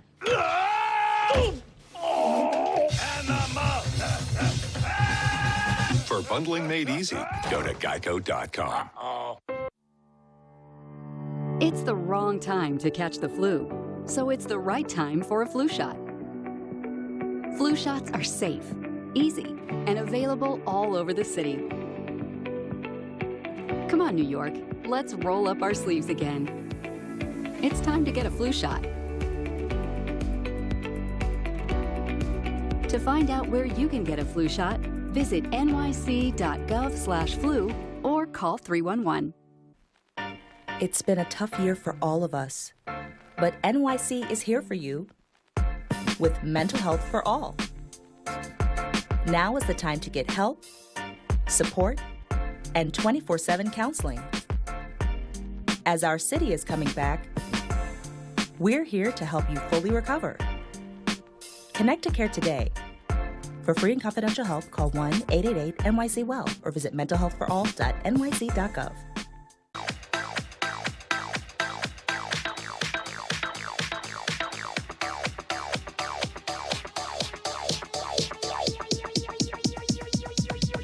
I need to try it first.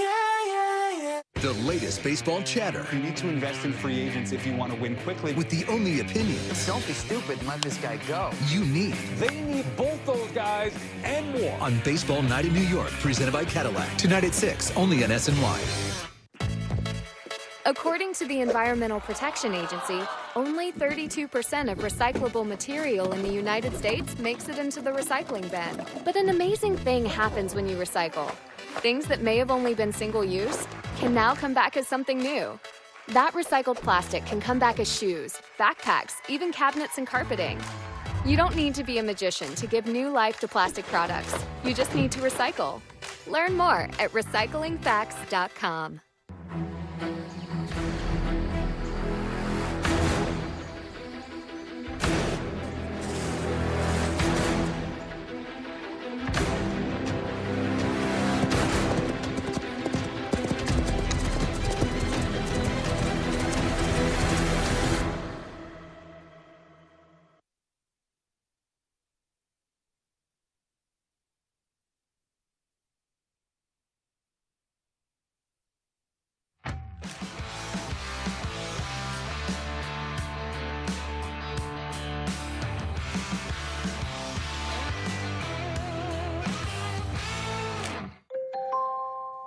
Dan Wilbur tweeted, got an email from Untuckit. Dude, every shirt's an Untuckit shirt right now.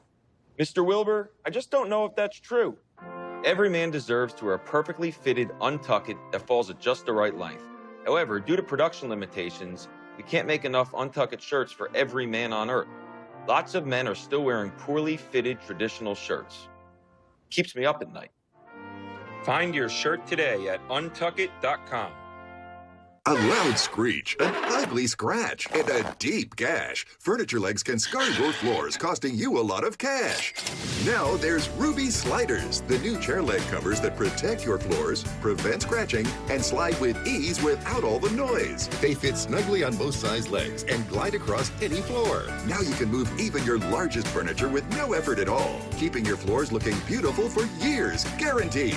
With Ruby Sliders, any furniture will slide and glide effortlessly. A heavy person in a chair can scratch up your floor, but even a child can push this large man with Ruby Sliders. And look, no scratches. Regular felt gets worn and easily falls off, but Ruby Sliders feature an ultra-tight nano-weave material attached with an industrial-strength adhesive to the cover, so they're built to last. Look, we attached vice grips to a Ruby Slider on this heavy stool. Ruby Sliders held tight, never budging. Plus, they're ultra-flexible and conform to most sizes. Fat legs, skinny legs, round or square. You'll love the universal fit. It even works on metal, so Ruby Sliders are perfect for folding chairs when you have extra company. They'll protect any kind of floor, from hardwood, laminate, ceramic tile, and more. Chair legs can mark up your cabinet bottoms, but Ruby Sliders protect cabinets from scratches, all while keeping your chair legs scuff-free. Don't be fooled by cheap imitations that won't last or don't fit. Call or go online now to get Ruby Sliders for as low as 99 cents with free shipping. That's right. right, free shipping.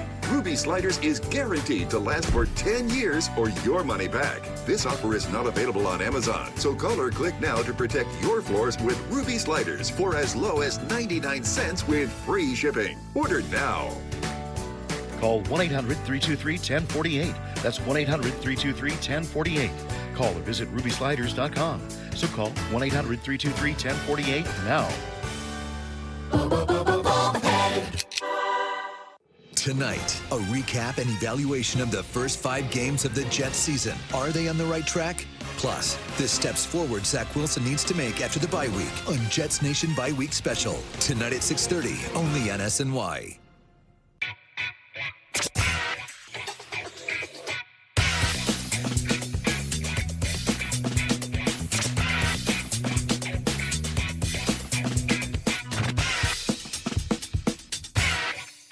If you're looking for the best deal on name brand winter tires, go to Town Fair Tire. Not only does Town Fair have winter tires at the guaranteed lowest price, they also have more free services than anywhere else. So, if you're looking for winter tires at the guaranteed lowest price combined with the most free services, there's only one place to go. Town Fair Tire. Because nobody beats Town Fair Tire. Nobody. Name brands at discount prices. Town Fair Tire.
Yeah, the Might as well breaking it's breaking news, I mean, it's right? breaking. Yeah, we got to break it. Let's go. All right. Leaked emails from Kansas City Chiefs head coach Andy Reid. No. What? Yes. What? The email reveals more than 10,000 Grubhub receipts. You son of a bitch. You son of a bitch. I mean, I'm waiting for, and I'm worried because I have nothing against Andy Reid. I'm not waiting for failure. Yeah. And you had me worried. I had a pit in my stomach. Yeah, so there's and then that. you did that. Okay. And apparently the Adam Gase Ypsilanti rail splitter story, sorry to tell you, Evan, is not true. What? Yeah, not true. I read it on the internet, Craig. No, okay, I mean, what are you talking about? Therefore, it's got to be true, right? I mean, I read an article. In fact, let me pull it up again. Yeah, and not I'll true, show buddy. you what I saw. Not true, It's buddy. from a respected website called, oh, crap. Yeah, not true, buddy. DailySnark.com. Yeah, sorry about that. Not true. Damn it. He's not the offensive coordinator at Ypsilanti, but that's the internet for you. That was a great story, though. I bought it. I bought it hook, line, and sinker. However, the Bansky artwork that was shredded did sell for $25 million today. That's the one with the girl in the red balloon, if I'm not mistaken, right? Yeah. That's crazy times, right? That is crazy. Yeah, he and I used to drink together. Really? Back in the You day. got a story for everybody. Well, I mean, guy calling himself Bansky. I mean, who the hell? Yeah. He never drew me nothing. Listen, a lot of things happen at these underground poker games. The late Norm Macdonald once told a story. I don't know if the story is true or not, but it's his story, right?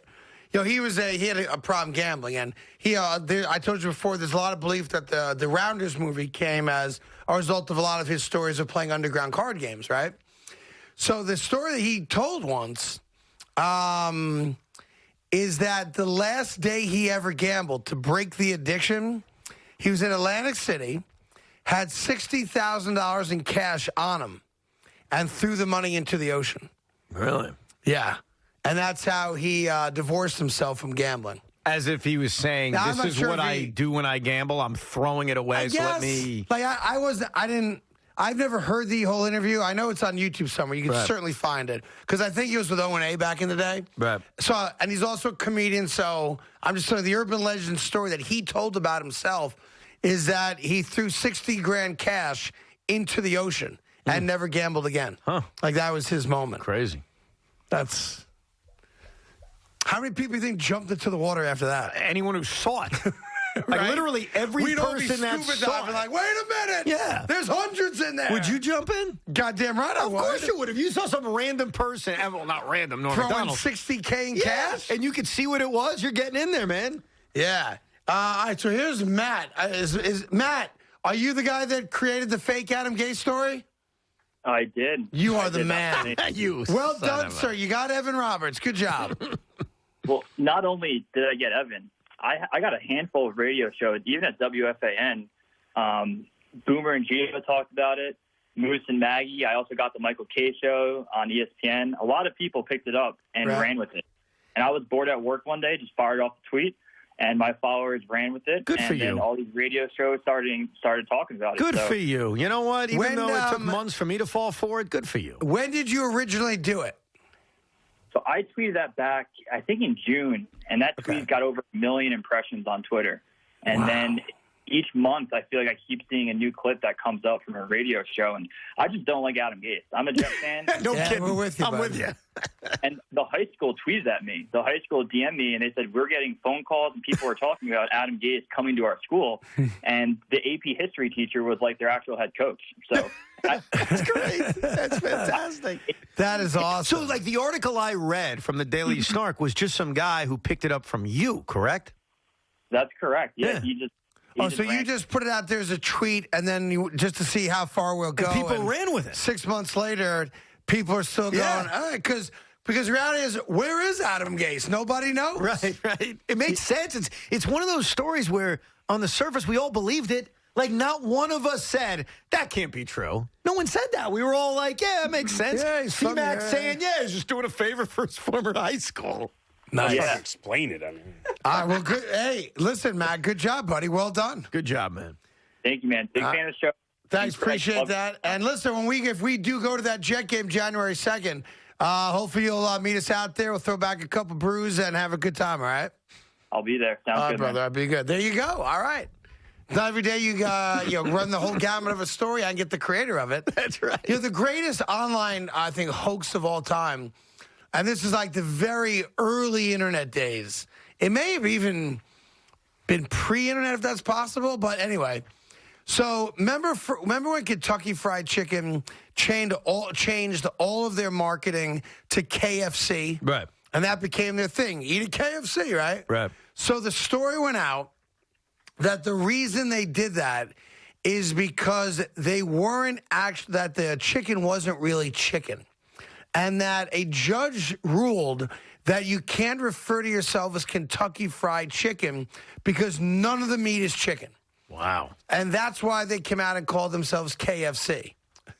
That would be damaging to KFC, would it not? The story went so far that KFC, which is owned by a group I think called Yum Brands, came out and said, we are aware of a hoax story out there.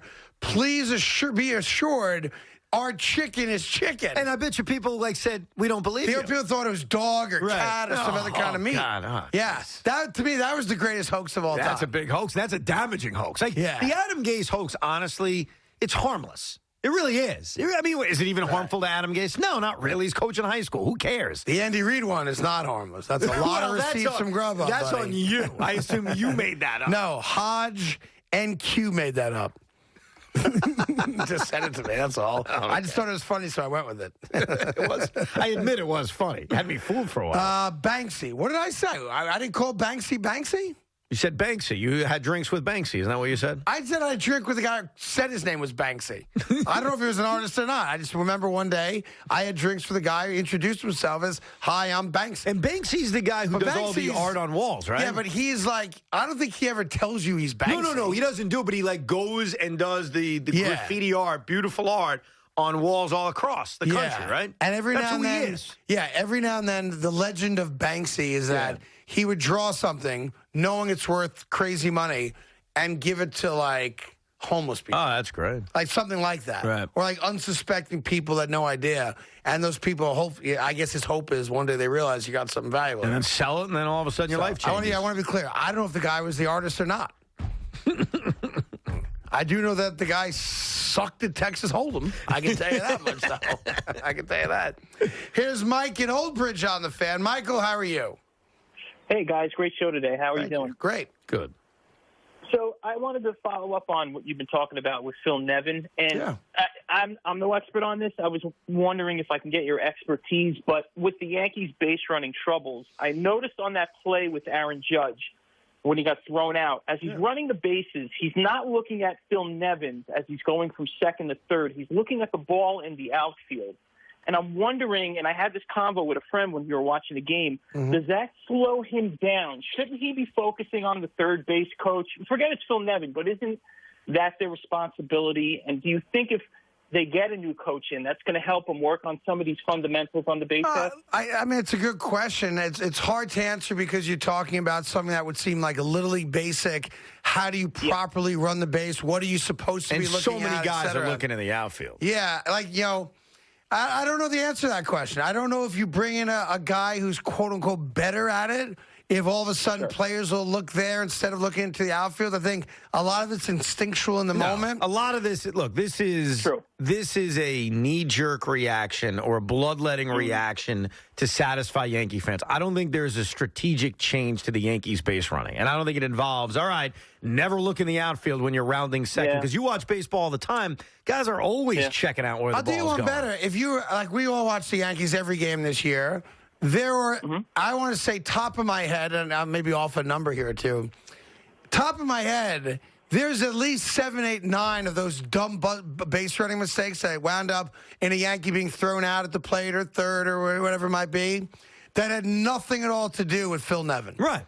Just stupid. Well, that's why the firing of Phil Nevin is more, and you said this earlier, to give the Yankee fans a little blood. It's a sacrificial lamb. Look, that was a high-profile play at the plate. That was a high-profile moment that a lot of Yankee fans circle to from the wild card game and say, that's where it all went bad. Plus, they're going to shake up the coaching staff anyway, which they're doing. So why not put a guy out there that had a high-publicized bad move, if you will? How about this? This shows you how the world is getting smaller and smaller. My main man, David Side here, his mom was the ad executive that came up with the KFC idea. Really? And the reason they went from Kentucky Fried Chicken to KFC is that they didn't want people to associate the word fried. That's exactly what with I their thought. chicken. I was just thinking that, like, why would you do it? And it's How about that? The word fried is a turnoff to a lot of people.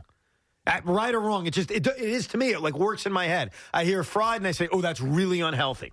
Meanwhile, I'm still going to eat something that's really unhealthy, but when I hear fried, it makes it worse. There you go. And I'm also being told that Banksy is really tight with KD. Kevin Durant? Well, That's yeah, all. Have you KD seen, I know. Have you seen the net jerseys? Aren't they inspired by Banksy? No, that's not. Isn't that the other guy? Oh, maybe it is. Yeah, you know it's what? not Banksy. I apologize. What it's the that hell other do I guy. know? That other. Yeah, I know. The name I mispronounce whenever I try to say it. Yeah, hold on. Alouette. It's Alouette. something. Oh, Jean-Michel Basquiat. Basquiat, yeah. Basquiat? Yeah. Basquiat. How do you pronounce that? Basquiat? Basquiat, I think. I've said it wrong 500 times, but I hate those jerseys. So by do the I. way, yeah. Dude, and the Nets change their jerseys all the time. That's the City Edition jersey, right? Yeah. I think that's what they call it. Yeah. And to be fair, I hate the New York City Never Sleeps jersey. Ugh, Maroon. I know. Those are the effing What you've worst. got to do for the Knicks, Nets, and every team is if you're going to have these kinds of jerseys, make it look retro. How do you pronounce People that? love the past. Jean-Michel Basquiat? I thought it was Basquiat. Oh, Basquiat? Basquiat. No, you know what you're talking about. You don't know what you're talking Someone about. just walked in and told me. So They who seem in very this Big Zoo staff- walked in here. Who did? Big Zoo. Big Zoo walked in and said it's Basquiat. And he gave me the whole You don't know what he's talking about. Basquiat's Haitian Puerto Rican descent. He said How would Big Zoo go like this? with his fingers? Basquiat. That's No. what he said. You don't know what he's talking about. All right. Listen, I'm just telling you what I'm told. Tell him to stick to cuffing season and leave us alone with Basquiat. I don't think it's Basquiat. I don't know what the heck it is. It sounds French. I've said it wrong 100 times already. Basquiat, Basquiat. I don't know. Well, all I think- know is leave the jerseys alone. That's all I know. Doesn't Haiti have a French connection to it? Yes, of course, yeah. I think many Haitians speak French, right? Yes. Basquiat. Why'd you hand this to me? This pisses me off. Basquiat. And I wasn't going to bring it up, but you keep... this pisses me off. Basquiat. Crap. Basquiat. Basquiat. Basquiat. That's not Italian. Yeah, you're making it sound Italian. It ain't Italian, dude. Basquiat. Like it's like I'm ordering some gabardine. Yeah. Basquiat. Basquiat. Yeah, come on. I don't think it's it at all. I don't know. But his paintings explore themes as segregation, racism, and income inequality. All right. I'm not sure how the Brooklyn Nets City Edition jersey deals with any of those themes. There's Big Zoo. Come in. Go to the microphone. You know nothing about French impressionism paintings. Oh, take it easy, take it easy. Yeah. I grew up with a lot of Haitians. I know all about Haitian names and French names. Yeah, okay. How do My you pronounce specialty, this some would dude's say. name? What is it? My bad. How do you pronounce this guy's name? Jean-Michel Basquiat. Basquiat? Basquiat. Boy, right now, you just got the same haircut Wayne Gretzky and Drew Brees got. What's up with that? You know what it is, bro. We just dip it in a little bit of water and walk out. Yeah, I like that. It's a good look. Paste it to the That's head. how I shower, by the way, some days. Hey, now. All right, so Basquiat. Basquiat. Basquiat. You don't pronounce the Basquiat. T at all. Basquiat. I believe him. Oh, All right. you believe him. All right. I think Big Zoo probably has it right. I get laughed out of the room. Big Zoo walks in with Because a new he haircut. sells it. Suddenly No, it's- you made it sound I Italian. sold Basquiat. That's not Italian. Well, he though. did that when he walked in. He gave me the Basquiat. He didn't do it to Viva la me. revolution. Revolution. Oh, you roll That's a whole different ballgame. The French roll their R's? I don't know. The Spanish do. How did the French say revolution? Just like that? I don't know. Revolution. Oh, the revolution. Revolution. Oh, oui, oui. See, he says it with such confidence. That's why I believe Big Zoo. Well, and also, we know nothing about this. Yeah, but when Big Mac says it, I was with you like, I don't know. But when I could Zoo not have said it says with more confidence. You did. Nah, not like Zoo. He said it with confidence, but he made it Italian. That was my problem with it. I feel you. It's Thank you, not- Big it's not Zoo. Italian. Thank you, Big Mac. There you go. All right. Well, there you have it. So Basquiat is tied with KD, not Banksy. Right. My Banksy. apologies. Banksy, that's great. Banksy just sold a $25 million painting that someone shredded. Good for him. That's great.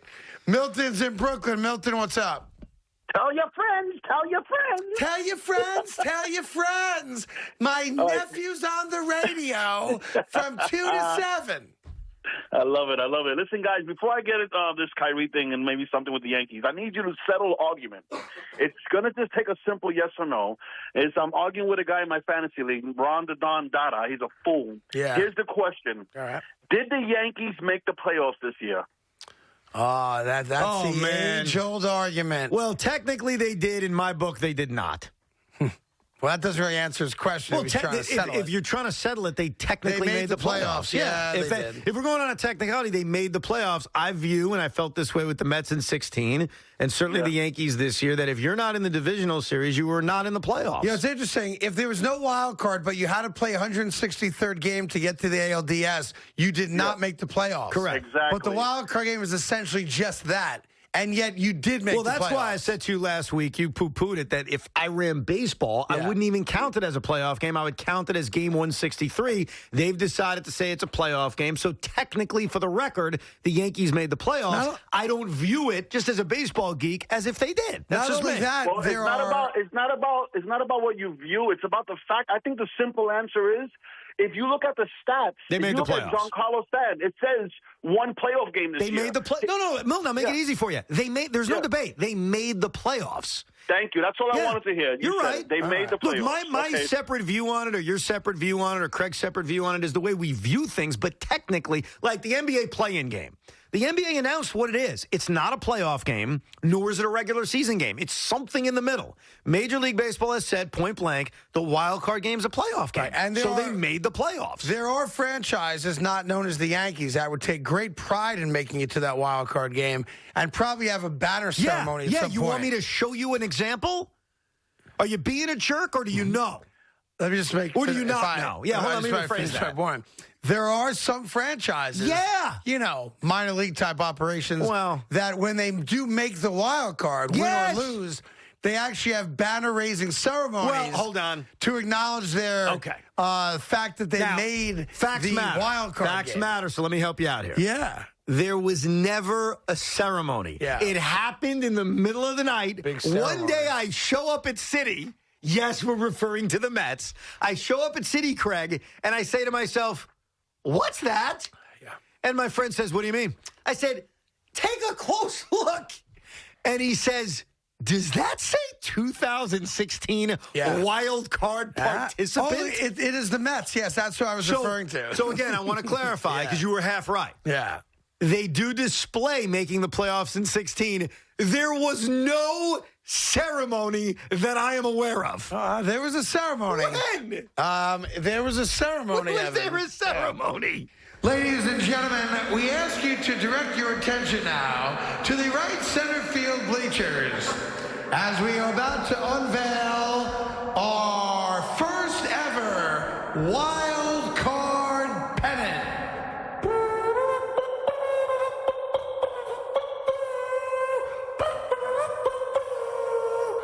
Joining us now are the legends of the New York Mets, Mike Piazza, Tom Seaver, and Dwight Gooden. For today's unveiling ceremony, they'll be joined via Zoom by Edgardo Alfonso.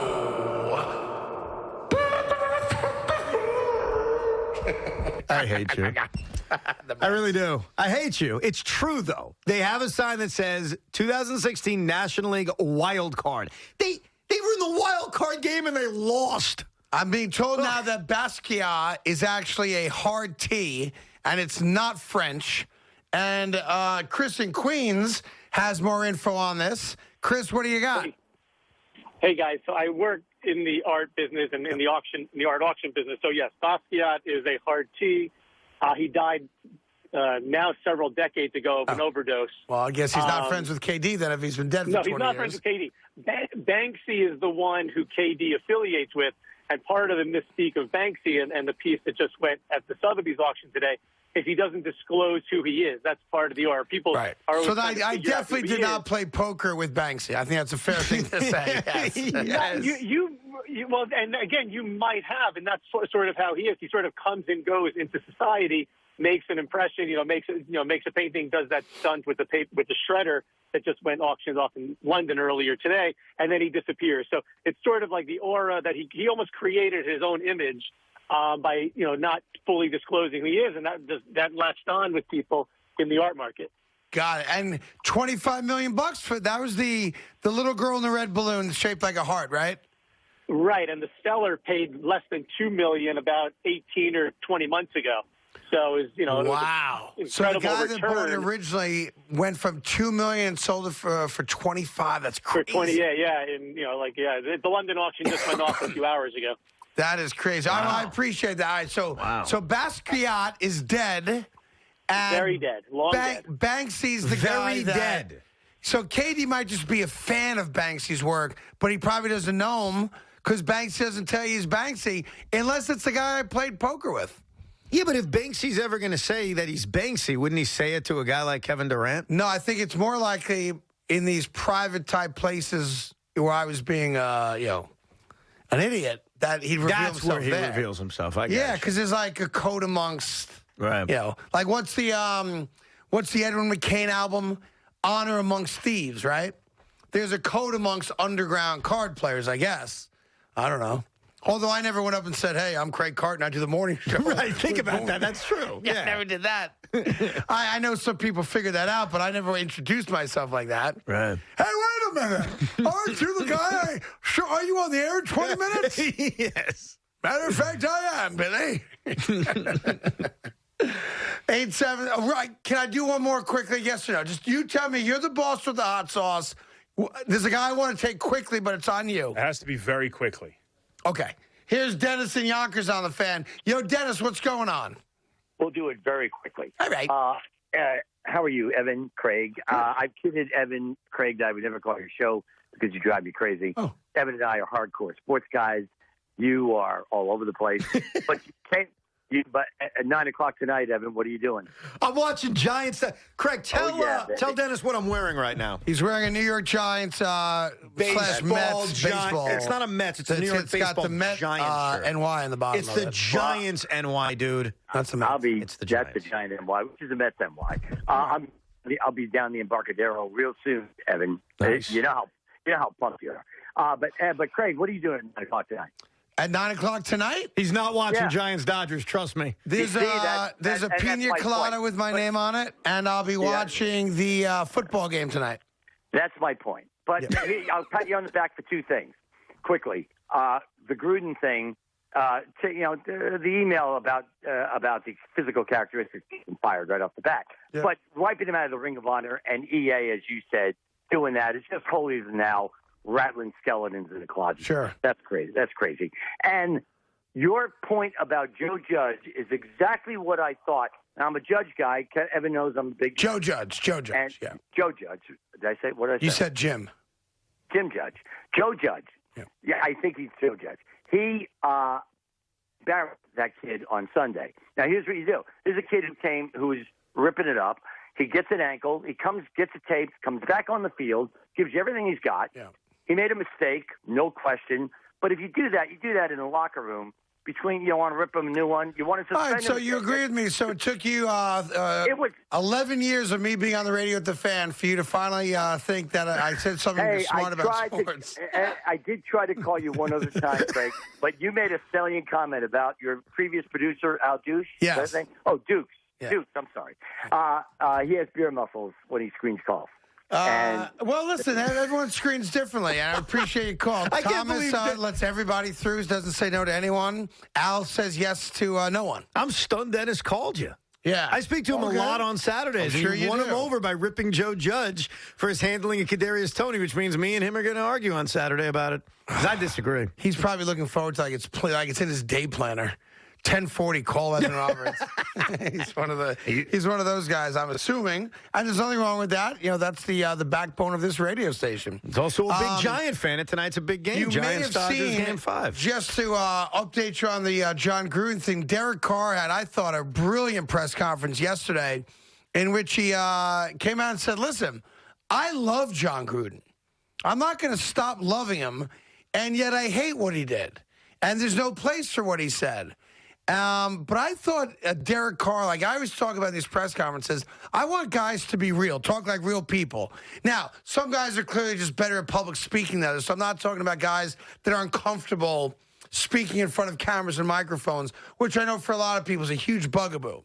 I'm talking about guys that don't talk English from a standpoint of they have coach speak or athlete speak and just can't have a conversation with you. If you didn't see Derek Carr's press conference yesterday, I think you'll have a better appreciation for this particular coach-quarterback relationship. And what I said, too, when this first thing came out a few days ago, which was there are people in John Gruden's life who are going to rally around him. That doesn't make them complicit in his feelings and thoughts in those emails or his behavior in those emails. It makes them loyal friends who love him for the side of him that none of us see. That inner circle guy in the backyard barbecue guy who's probably fiercely loyal, very generous, and blah, blah, blah, blah, blah. And I thought Derek Carr coming out in the manner he did saying, I love this man. They're next door neighbors, apparently. I love this man. I feel terrible for his kids, for his wife, and for him.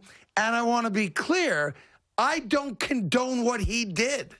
I'm against everything I he think said. the quote was, "I love the man, I hate the sin." There you go. And it's a great line because it's so true. Like, I have such appreciation for that from Derek Carr from the standpoint that his close friend is in it right now.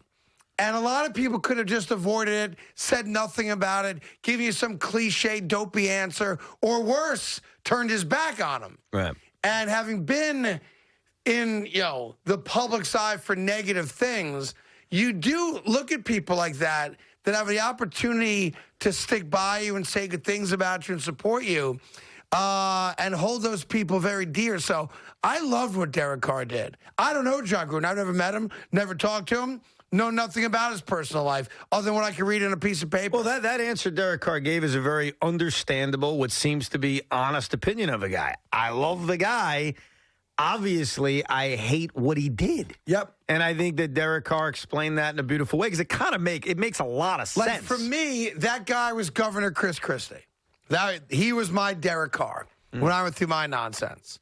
So I had great appreciation for a guy who's in that spot, who is desperate for friends to be there for him, and to see that loyalty, to see that Derek Carr did it in such a humane way. I really great appreciation. It was for a his very press good conference. answer. I thought that line was, if he thought about it at the time or if he wrote it out ahead of time, I think it's very succinct, and it's a good way to just answer it, in which you say, the man I knew, the man who coached me, love him. The sin, the mistake, of course I hate it. Yeah, I thought it was great. Great. And we don't talk about that stuff enough, but I thought he did a great job. He's a loyal friend and also doesn't support the actions. So if you didn't see it, it's certainly worth a look on YouTube or something at some point. We got to say goodbye to SNY. Peace out till tomorrow. So thank you for checking us out there, and thank you to Grubhub for always making that possible. Did your job give you mesothelioma or lung cancer? If you had occupational asbestos exposure and now have mesothelioma or lung cancer, you may be entitled to claim some of the $30 billion in asbestos bankruptcy funds, even if you smoked. Call Whites & Luxembourg today.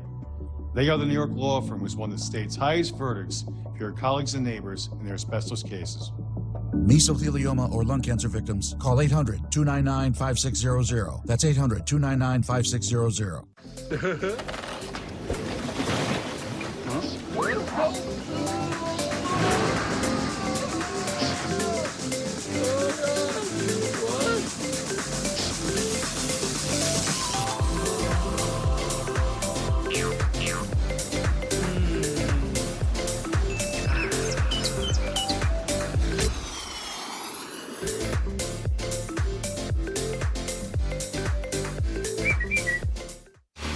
Dear experts, to you, I'm the best-selling compact SUV in America, with all-wheel drive and tons of room. To our drivers, I'm unbeatable value. Let's go places. RAV4. Right now, you can get 1.9% APR financing on a new 2021 RAV4 or RAV4 Hybrid. Find yours at Toyota.com. Toyota, let's go places. I've made a lot of questionable choices. Was it all because I was dehydrated? Nah. But now I'm trying to make smarter decisions. Hydrating with smart water and stuff like that. Keep living smart. Ow! Experience iconic luxury in a Cadillac SUV, like the XT6, an IIHS top safety pick with seating for up to 7 passengers. Or the XT5, with over 20 available safety and driver assistance features. Your Cadillac SUV experience awaits. Get 0.9% APR for 72 months, plus $500 purchase allowance on a 2021 Cadillac XT6 and XT5. Visit your local Cadillac dealer today. The way we access information and communicate has evolved. This evolution has resulted in the integration of telecommunication, media, and internet companies. The Communication Services Sector SPDR ETF offers access to the entire communication services sector while reducing single stock risk. The Communication Services Sector SPDR, the next chapter in investing. Before investing, consider the fund's investment objectives, risks, charges, and expenses. Go to sectorspiders.com for prospectus containing this information. Read it carefully.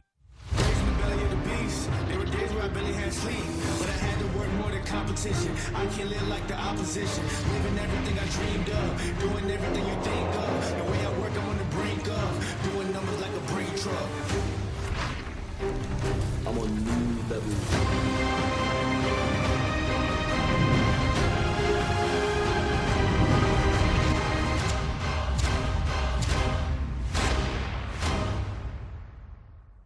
SNY Play Ball, presented by Chick-fil-A, is back, looking to help local basketball leagues in need continue play, providing grants. A lot of the students are going to be excited when they see the uniforms that we could purchase with our money. Clinics. They teach us things that we've never been taught before, and then at the same time, it's fun. Equipment donations and special Harlem Globetrotter experiences. Kids were chomping at the bit to get into this particular event. If you know a local basketball league in need, apply today at sny.tv/playball.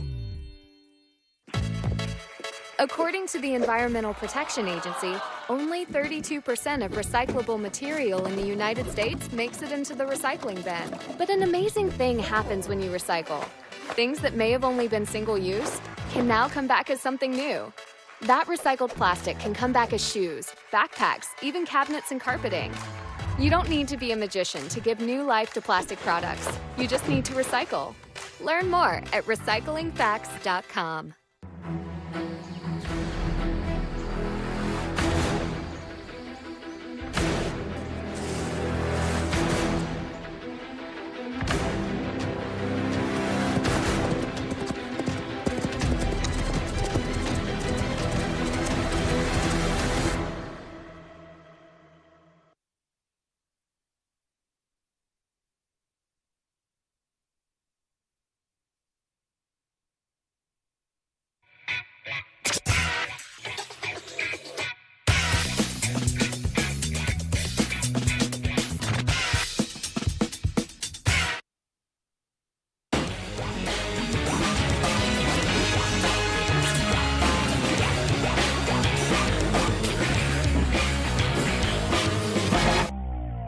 This is Baseball Night in New York, presented by your Tri-State Cadillac dealers. Hey, welcome to the show, everybody. Doug Williams alongside Andy Martino, Anthony Recker, and Terry Collins will be joining us tonight. You all right? You all situated? I'm good. If you had to read off of your notes right now, could you? Anthony Volpe at a 604 slugging. All right, don't give away. Well, that was just, I was testing it. Yes, You're going to talk about Anthony The table's Volpe. farther than it used to be because of the lingering social distance. And he's got a lot of notes that he wants to use, but the coffee table healthy. is far away. You know. But, yeah, it's a healthy distance. Thing's not over. No. Andy, we've been waiting to get any news on the Yankees and their coaching staff, potentially their manager. We did get some news today. Can you tell me and our audience what it means and what it might mean for Aaron Boone? Well, the Yankees are very much in stealth mode right now. The front office does not want to talk about anything. But when you let people go, that tends to get out. They did let a few coaches go, Phil Nevin, Marcus Thames, and P.J. Pelletieri. So that's the third base coach, Aaron Boone's best friend, by the way, and the two hitting coaches. What it tells me about Boone, because I can report that he was involved in that process of having those discussions. I'm sure he's not thrilled, and I'm sure Terry can speak to after this, like how difficult it must be to let any coaches go.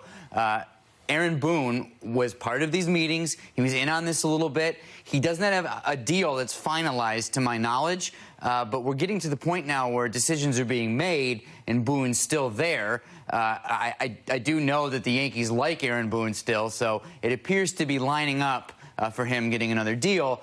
But that's not done until it's done. And again, he had to deal with the firing of his best friend today, so that's a personal factor there. Let's welcome Reck and Terry to the show. And Terry, let's start with that. I mean, what does it feel like to have to watch?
round 4, with Caudle slowing down, Shaw did a lot of baby punching. But then later in the round, there see some good body work. Later in the round, Shaw opened up a little bit. And when Shaw throws those power shots, there's a right hand. He might want to keep his chin tucked and move a little bit move his head after he throws those punches, because he's sitting there, his head is waiting for a counter.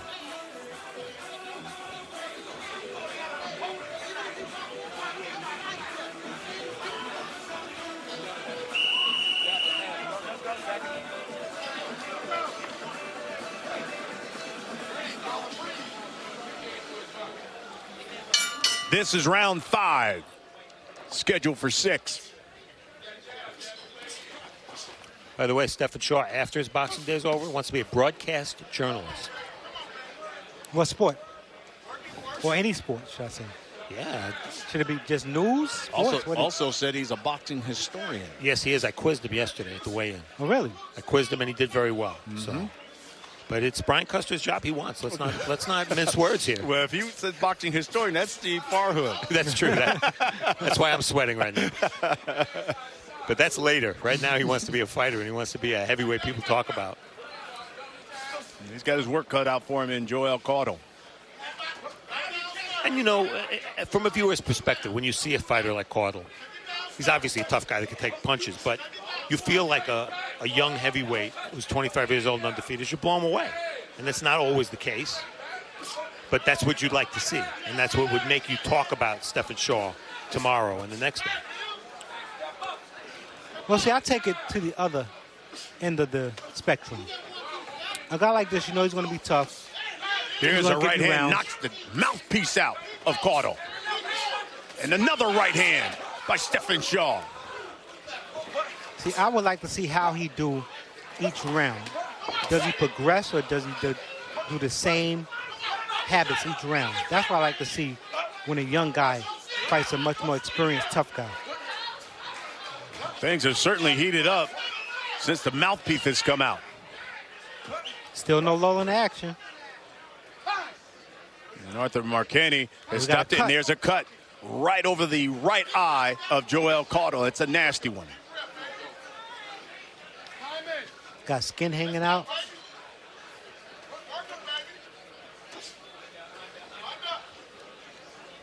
And blood starting to come from the nose of Stephen Shaw.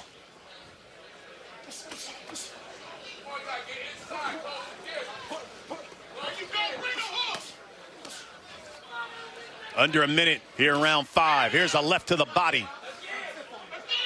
Yes, another left to the body. Caudle takes a step backwards. Another left to the body. He felt that one. We felt that one. And Caudle backs to the corner. Gonna get the doctor to look at the cut. What is it, over the eye? Yeah. Or forehead? Sure. It's the forehead. No, it's the eye.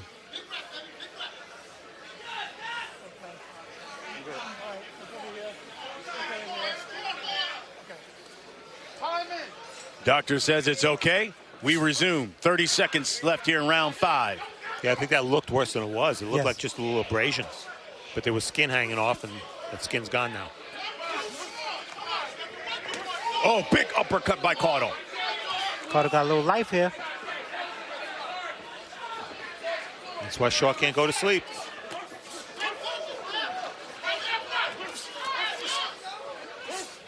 Not sure why he hasn't went back downstairs. Sure, that is.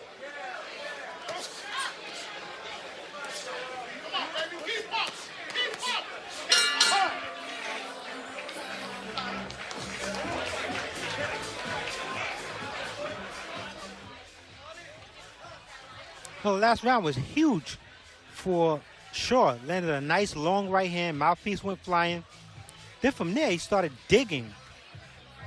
Left hooks to the body. Once he got that right hand going and had Caudle looking for that right hand, he started digging those left hooks to the body. Nice mix-up by Shaw. Right hands, left hooks.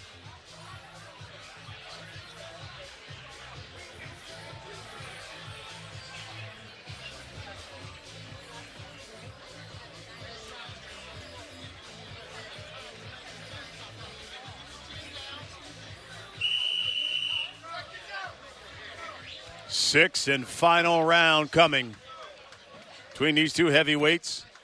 Stephen Shaw unbeaten. Joel Cotto with just one loss.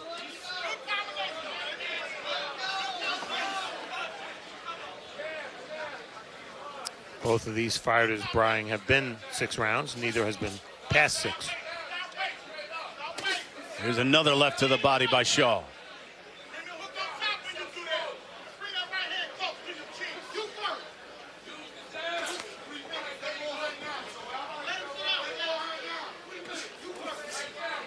I'll be interested to see Shaw's attitude here in the 6th round. I mean, he's won the fight on points. If he wants to just cruise, or does he want to turn it up? I was just about to say, what are you looking for? Him to be complacent, or for him to, try to get him out of there? He can rest tomorrow. I want to see him turn it up.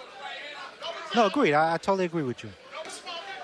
But I would like to see him do it in a intelligent manner.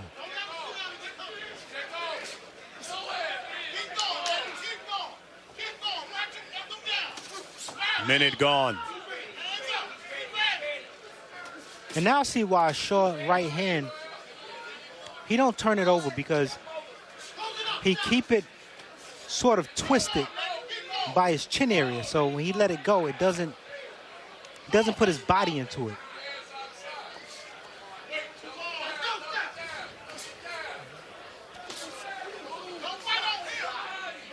"90 seconds left in this fight." We've been talking all fight about how Cardles look tired. Remember, this is Shaw's first fight in about 10 months. That's a good right hand by Shaw. And Shaw's been forced to work. And we may see Shaw again. He just signed a promotional deal with Lou DiBella.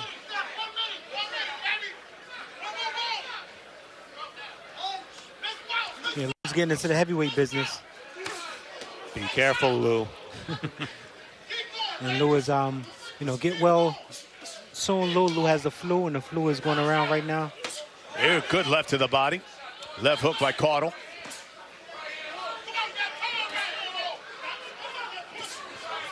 Normally, you'd say with a fighter with Shaw's reach and height, stay on the outside. But his best work has been in close when he's dug to the body. So he's been forced doing it. He's been forced to work on the inside. Because if he doesn't work, the shorter guy will be able to get shots off. Here's the final 20 seconds of this fight.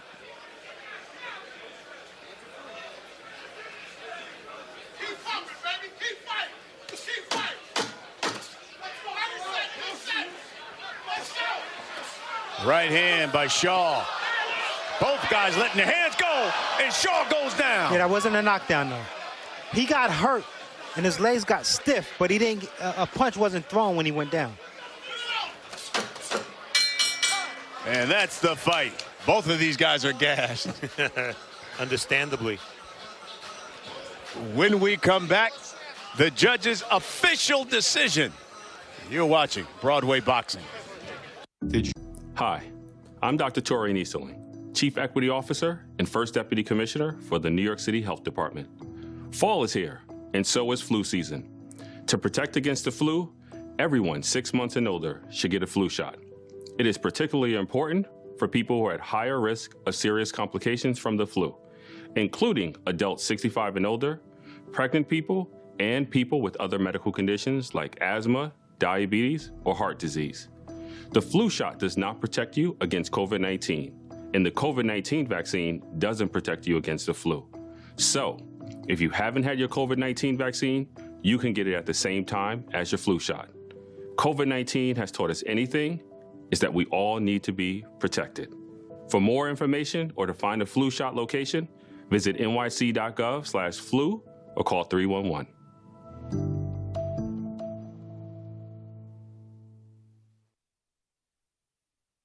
Welcome back. You're watching Broadway Boxing. Couple of heavyweights. Stephen Shaw, Joel Cotto. Let's find out who won this fight. The judge's official decision is in. Here's David Diamante.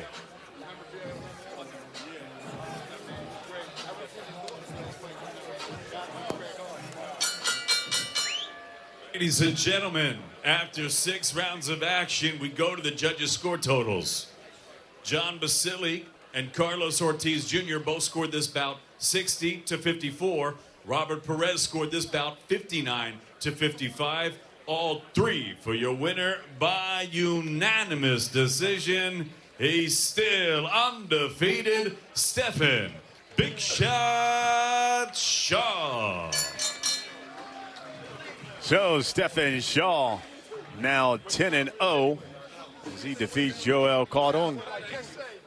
What'd you see?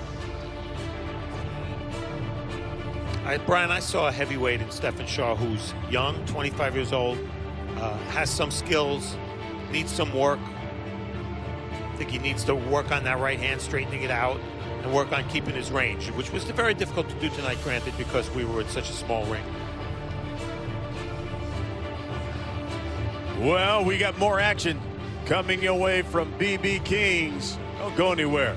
Coming up on Broadway Boxing, welterweights. They're going 6 rounds. Maquan Williams takes on Preston Wilson. You're watching Broadway Boxing. We're in New York City. First, there was Vegas, then Atlantic City. Now, your pocket. DraftKings has an online casino where you can play your favorite games whenever and wherever you want. Slots, blackjack, and more. New casino players can get a deposit bonus up to $2,000 plus free casino credits. Download the app or visit us online. Try DraftKings Casino today with our exclusive offer and experience the casino floor like never before. I gained 53 pounds. Did she say gain weight? I gained 53 pounds with CB1 Weight Gainer. That's right. Introducing CB1 Weight Gainer, the weight gain pill. I've been skinny most of my life. CB1 Weight Gainer totally changed my life. CB1 Weight Gainer is a safe, effective, and patented weight gain pill. I searched and searched online and I finally found CB1 Weight Gainer. It took me only 3 months to gain 30 pounds. I went from 150 to 175 in just 3 months. All in all, I gained 53 pounds and I'm super pumped. I look and feel better than ever. Gain the weight you want or your money back guaranteed. Order today and we'll include the exclusive Weight Gain Guidebook, a $19.99 value free. Call now and we'll also upgrade your order to rush processing, a $6.99 value absolutely free. That's right. Save over $25 when you call or visit CB1WeightGainer.com now. Sunday is for football, and SNY has you covered. First, a gambler's glance at the whole league.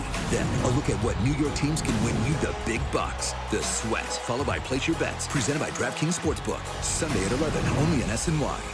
Geico Sports Night on SNY. There's some big news coming out of Brooklyn. Your nightly source for all things New York sports. Wait until you see how they finish things off. Geico Sports Night. All night, every night, starting at 11 p.m. Only on SNY.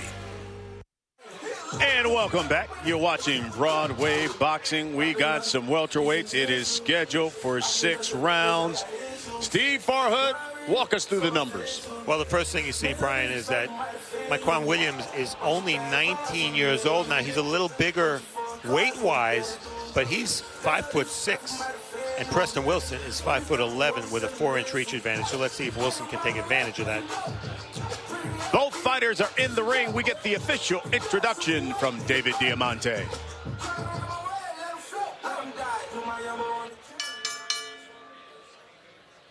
Ladies and gentlemen, from Times Square, New York City, we are set to go with our next Broadway boxing bout of the evening, and it's all being brought to you courtesy of Lou DiBella's DiBella Entertainment. Sponsored by Nissan of Queens, Optics, Azad Watches, Cristo Steakhouse, and Gagliardi Insurance. And at the sound of the bell, your third person in the ring will be Sparkle Lee. And now, ladies and gentlemen, 6 rounds of boxing scheduled in the welterweight division. Introducing first, fighting out of the blue corner, he wears blue with gold and silver trim. He weighed in at 142 3/4 pounds. His professional record, 4 victories against 2 defeats. He has 1 draw and 3 wins coming by way of knockout. Fighting out of Parkersburg, West Virginia. Ladies and gentlemen, please welcome Preston, the Italian Stallion Wilson. And his opponent across the ring fighting out of the red corner. He wears the white with blue and black trim. He's scaled at an even 146 pounds. His professional record, a perfect one. 9 fights, 9 victories, 5 of them coming by way of knockout.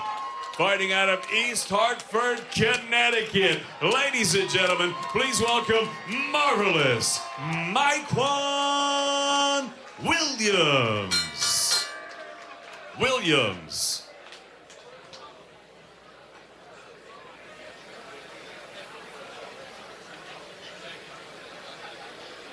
You're ready to receive your instructions. Obey my commands. Protect yourself at all times. Touch gloves, guys. Good luck. Third person in the ring, Sparkle Lee. Mikewan Williams, as Steve said, just 19 years of age. The white trunks, the blue trim.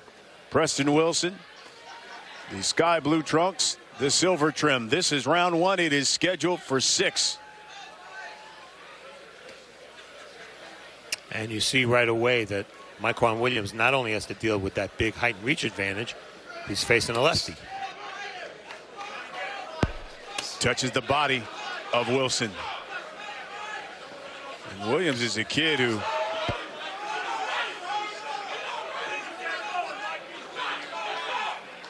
New England, now fighting here in New York City. Yeah, we've seen Mikewan on Broadway Boxing before. Might be a hesitancy to Wilson because this is his first fight in 15 months. Williams was 45-13 as an amateur. Managed by Jackie Callan. And we know what Jackie Callan did with James Toney. Absolutely. Took him all the way to the middleweight championship. There's another right to the body. And that one stunned Wilson. He's got him hurt already. Goes to the body. Wilson's going to try to hold on. Another body shot. Very good job by Williams to keep his hands free and not get caught. A little over anxious. There's a slip. Wilson was trying to catch him with that right hook. He's not missing very often with that right hand. Here's a left hook. There's a minute left in this round.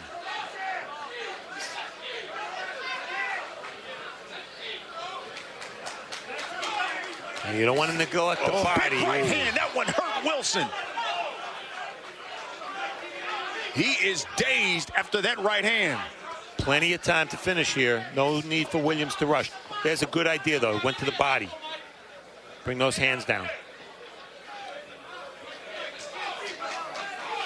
Wilson's eyes look okay.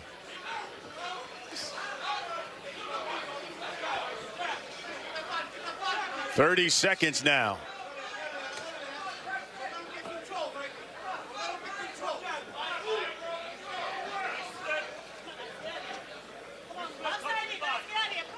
Now under 20. Touches him again with that right hand. There's another stiff right, left, and Wilson is down.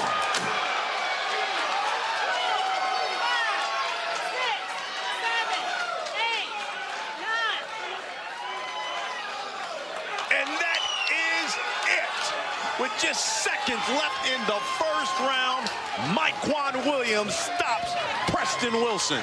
And a very good job by referee Sparkle Lee. What she did there was she asked the fighter to take a step toward her after he beat the count, and his legs were not there. And she called a halt right away. Good job by Sparkle Lee. How about the patience of Mikewan Williams? He had him hurt with a right hand, but the patience, he waited a good 30 seconds or so before he finished him. And again, look at that forearm he used to keep his distance, and that enabled him to score the final couple of punches. Very, very mature method to how Mikewan Williams scored this stoppage. Well, we'll get the official time of the stoppage when we come back. You're watching Broadway Boxing. The Avengers weren't my first family. What brings you home? We have unfinished business. It still fits. We fight with you.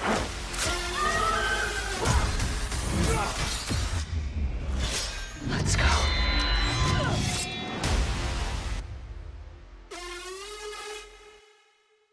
All the best in Halloween. Yeah, you got it. This is gonna be lit. All the hits. If you want to get crazy, we can get crazy. All the chills. There's something up there. All the classics. Red Rock, I'm Chucky. All the. all the. all the. And DirecTV lets you have it all whenever you want it. Awesome. It's good to have you back. DirecTV, this is how you Halloween. Puck drops, Connecticut ice begins. Locked off the post, and there it goes. It's in for UConn, and a goal. Sacred Heart scores again. Now chance for Quinnipiac, a shot, and a score. High-flying, in-your-face hockey tonight. Sacred Heart takes the lead. And it's the Huskies who are on the board first. A score! Into the net it goes for Quinnipiac. Welcome back. You're watching Broadway Boxing as Myquan Williams with an impressive first-round stoppage of Preston Wilson. Let's get the official time of this stoppage. Here's David Diamante. Ladies and gentlemen, referee Sparkle Lee reaches the count of 10 at 2 minutes and 59 seconds of the very first round. Your winner by knockout. He's still undefeated. Marvelous Myquan Williams. Well, Myquan Williams is a young man who has been selling out New England venues over the past couple of years, small venues, and you can see why there's some excitement and groundswell for this prospect. As we look at the finish again, yes, Myquan Williams, you know, he's only 5'6", Brian, which is very short for a welterweight, but he's very quick, well-schooled, and picks his punches very well, and I think that's what we saw in the in this one-round knockout. He picked his punches, he waited, as you said, he was very patient, and took care of business against a fighter who was only 4-2-1, but had never been stopped before. Well, he's now 10-0, and he's got 6 knockouts. We got more action coming up on Broadway Boxing. Coming up, our co-main event, it is an all-Brooklyn showdown. Jude Franklin takes on Floriano Pagliara. You don't want to miss it. It's next on Broadway Boxing. SNY Play Ball, presented by Chick-fil-A, is back, looking to help local basketball leagues in need continue play, providing grants. A lot of the students are going to be excited when they see the uniform that we could purchase with our money. Clinics. They teach us things that we never been taught before, and then at the same time, it's fun. Equipment donations and special Harlem Globetrotter experiences. The kids were chomping at the bit to get into this particular event. If you know a local basketball league in need, apply today at sny.tv/playball. At Fresh and Lean, we are simply doing what humans have done for ages. Nurturing nature. Transforming food into meals. Sounds simple. Because simple works. We like it that way. Natural matters. Organic matters. Flavor matters. Nutrition matters. And so do you. So feed yourself with food that fuels your body, quite naturally.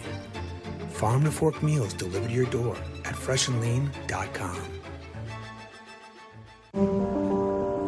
Dignity. It demands that you can do simple things with ease while managing chronic pain. It demands a rapid test to help evaluate concussion in case something happens. And knowing your baby is getting the nutrition he needs, no matter how you choose to feed him. At Abbott, we fight for these moments, developing life-changing technologies because dignity demands it. I found my perfect man, and I locked him down quick. I just can't take my eyes off him. Most of all, I love that he wears bird dog shorts. They're all I buy for him. Normal shorts and underwear separate and ride up. But bird dogs have super soft built-in underwear, so you can just slide them right on. And you're ready to go.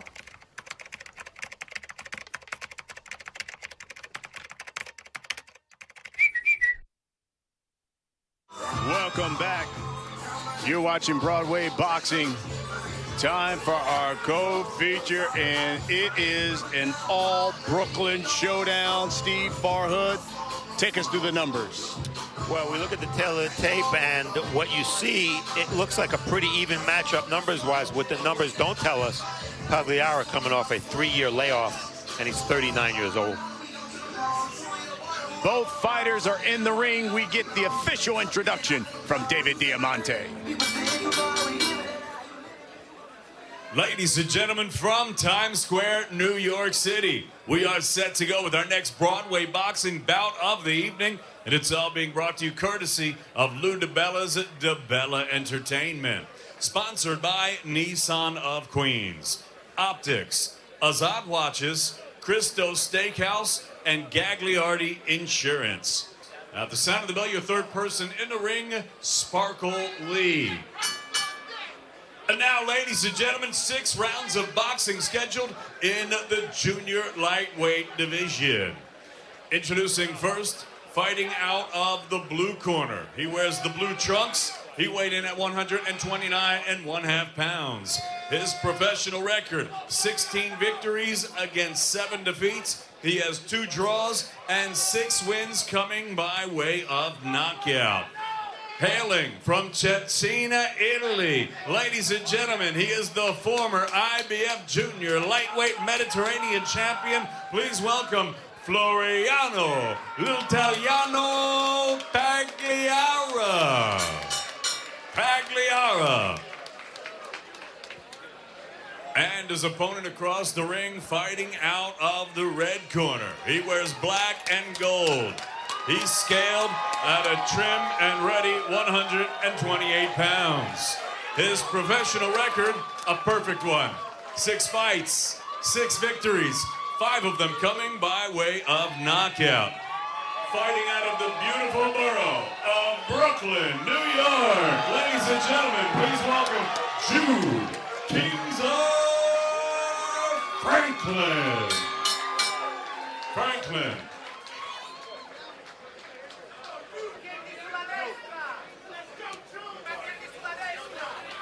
You're ready to receive your instructions, obey my commands, protect yourself at all times. Touch gloves, guys. Want to touch him? Thank you. Well, how about that? Hesitant, but he ended up doing it. Yes, he did. Once again, Sparkle Lee will be the third person in the ring. Jude Franklin, you see him there, the black trunks, the gold trim. He is unbeaten.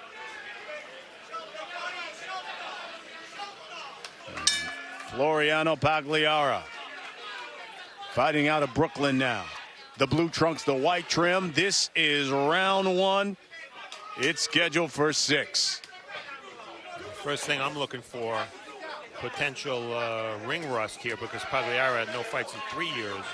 Jude Franklin, 1-year layoff with an injured right hand. And Franklin looking to cut the ring off on Pagliara, who will use the movement. Yes, we've seen Pagliara on Broadway Boxing several times. He's fought both in Italy and the U.S., and he usually does feature movement, Brian, no doubt about that. And that's small ring here. That works against him. There's a right hand that clips Pagliara. And a right to the body, and Franklin hits him with a big right hand that drops him.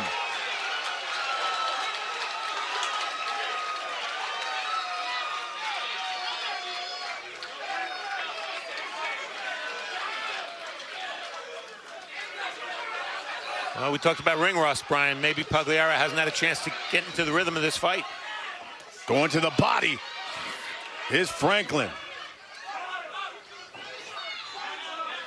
Nothing wrong with that right hand to Franklin. Not at all.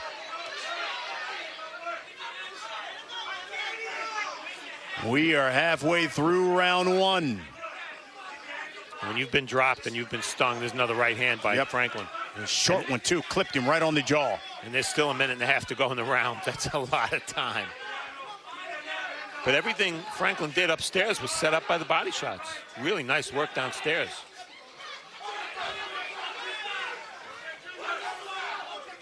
See if the young man, who's only 22 years old, gets overexcited here. There's that right. He's winding up that right hand. And he's changing the plane of his right hand. Sometimes it's coming down low, sometimes it's kind of an overhand.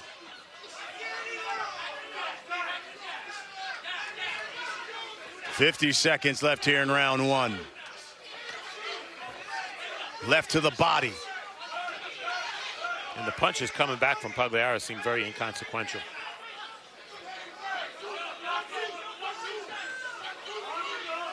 There's nothing on those punches right now by Pagliara.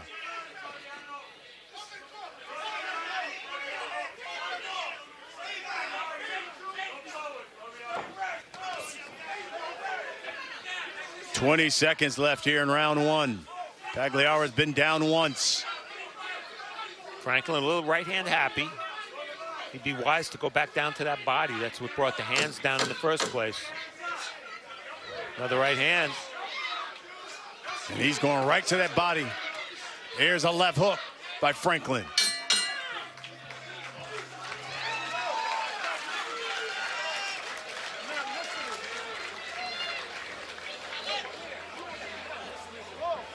Tremendous opening round for Franklin. And here he has Pagliara, who likes to use the ring. Doesn't have any ring to use. He's stuck on the side. There's a right hand to the body. And that overhand sort of came from the side, that right hand. I think Pagliara was confused by Franklin's right hand the whole round because it came from all different angles.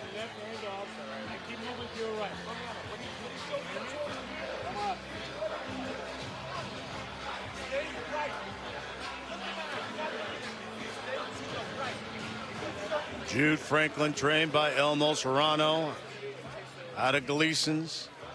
Turned pro 2 years ago. He's an interesting fighter, Brian, because his parents are from Trinidad, and he was the #1 ranked amateur there. Then he went to Cuba and boxed with the Cubans. So this is a well-schooled fighter, Jude Franklin. Again, only 22 years old.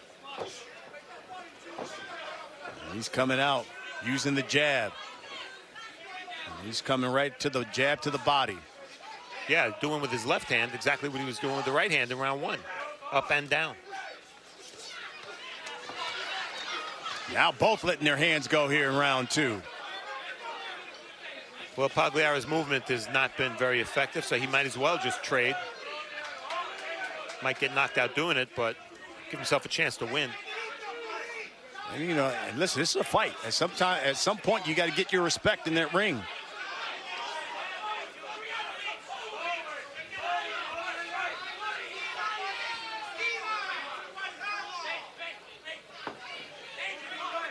Minute gone here in round two. Franklin is thinking knockout. Every punch is really hard, especially with the right hand. He goes to that body. Pagliara and backs him to the ropes.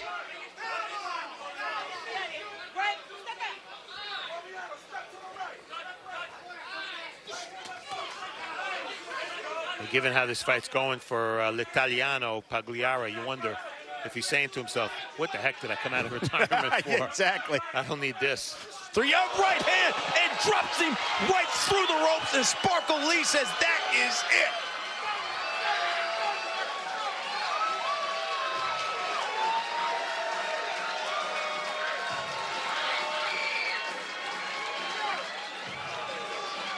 Well, Brian, I mentioned at the top that Jude Franklin hadn't fought in a year, largely because of an injury to his right hand. I think he healed pretty well. I'd say so. Yeah. All the damage he did in this fight was with the right hand, most of it. What I want you to see here is the distance he throws this right hand from. Counter punch, perfect timing. Watch Pagliara's left hand after he jabs. Doesn't bring the punch back. Lets it hang, and as a result, it's a free path to the chin for Jude Franklin. That is an impressive win, Brian. What a knockout. We'll get the official time of this stoppage when we come back. You're watching Broadway Boxing. I'm just looking at this moment, said me to the man, but he was persistent, kept pushing his hand. On top of my every move as I walk through the cars of his showroom, I start feeling tense and my back gets tight. This is not what I like, but I try to stay bright. I'm not into this dance, it doesn't feel like romance, especially when it comes to finance. Then I came to Nissan of Queens. Totally different vibe, totally different scene. One goal, same team, one role, starring me at the dealership called Nissan of Queens. The Titan Motor Group, we're all about you. Welcome back to Broadway Boxing.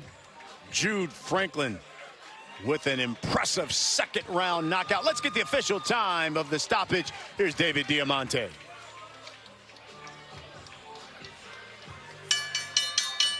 Ladies and gentlemen, referee Sparkle Lee calls a halt to this contest. The official time of the stoppage, 1 minute and 35 seconds of round number 2. Your winner by knockout. He's still undefeated, Jude Kingzar Franklin. So Jude Franklin, 7-0. 6 of them have come by knockout. What do you think of this prospect? I want to see more, Brian, for sure. As we see an end to the fight here. Beautiful half step back, cranks the right hand in a counter punch. You know, Franklin's problem has been not only the right hand injury, but he's beat a very low level of opponent. Even though Pagliaro was fighting for the first time in 3 years, this was a slight step up, and you want to see more steps up. But remember, he's only 22 years old. Well, it was impressive, and Franklin remains unbeaten. Coming up, our main event of the evening. It is scheduled for 10 rounds. Noel Murphy against Mikel Pierre. It's next on Broadway Boxing. There is no minute faster than a New York minute. Azad Watch NYC presents the newest addition to the family, the Brooklyn edition. Brooklyn, it's about time. Time is freedom. Freedom is luxury. AzadWatch.com.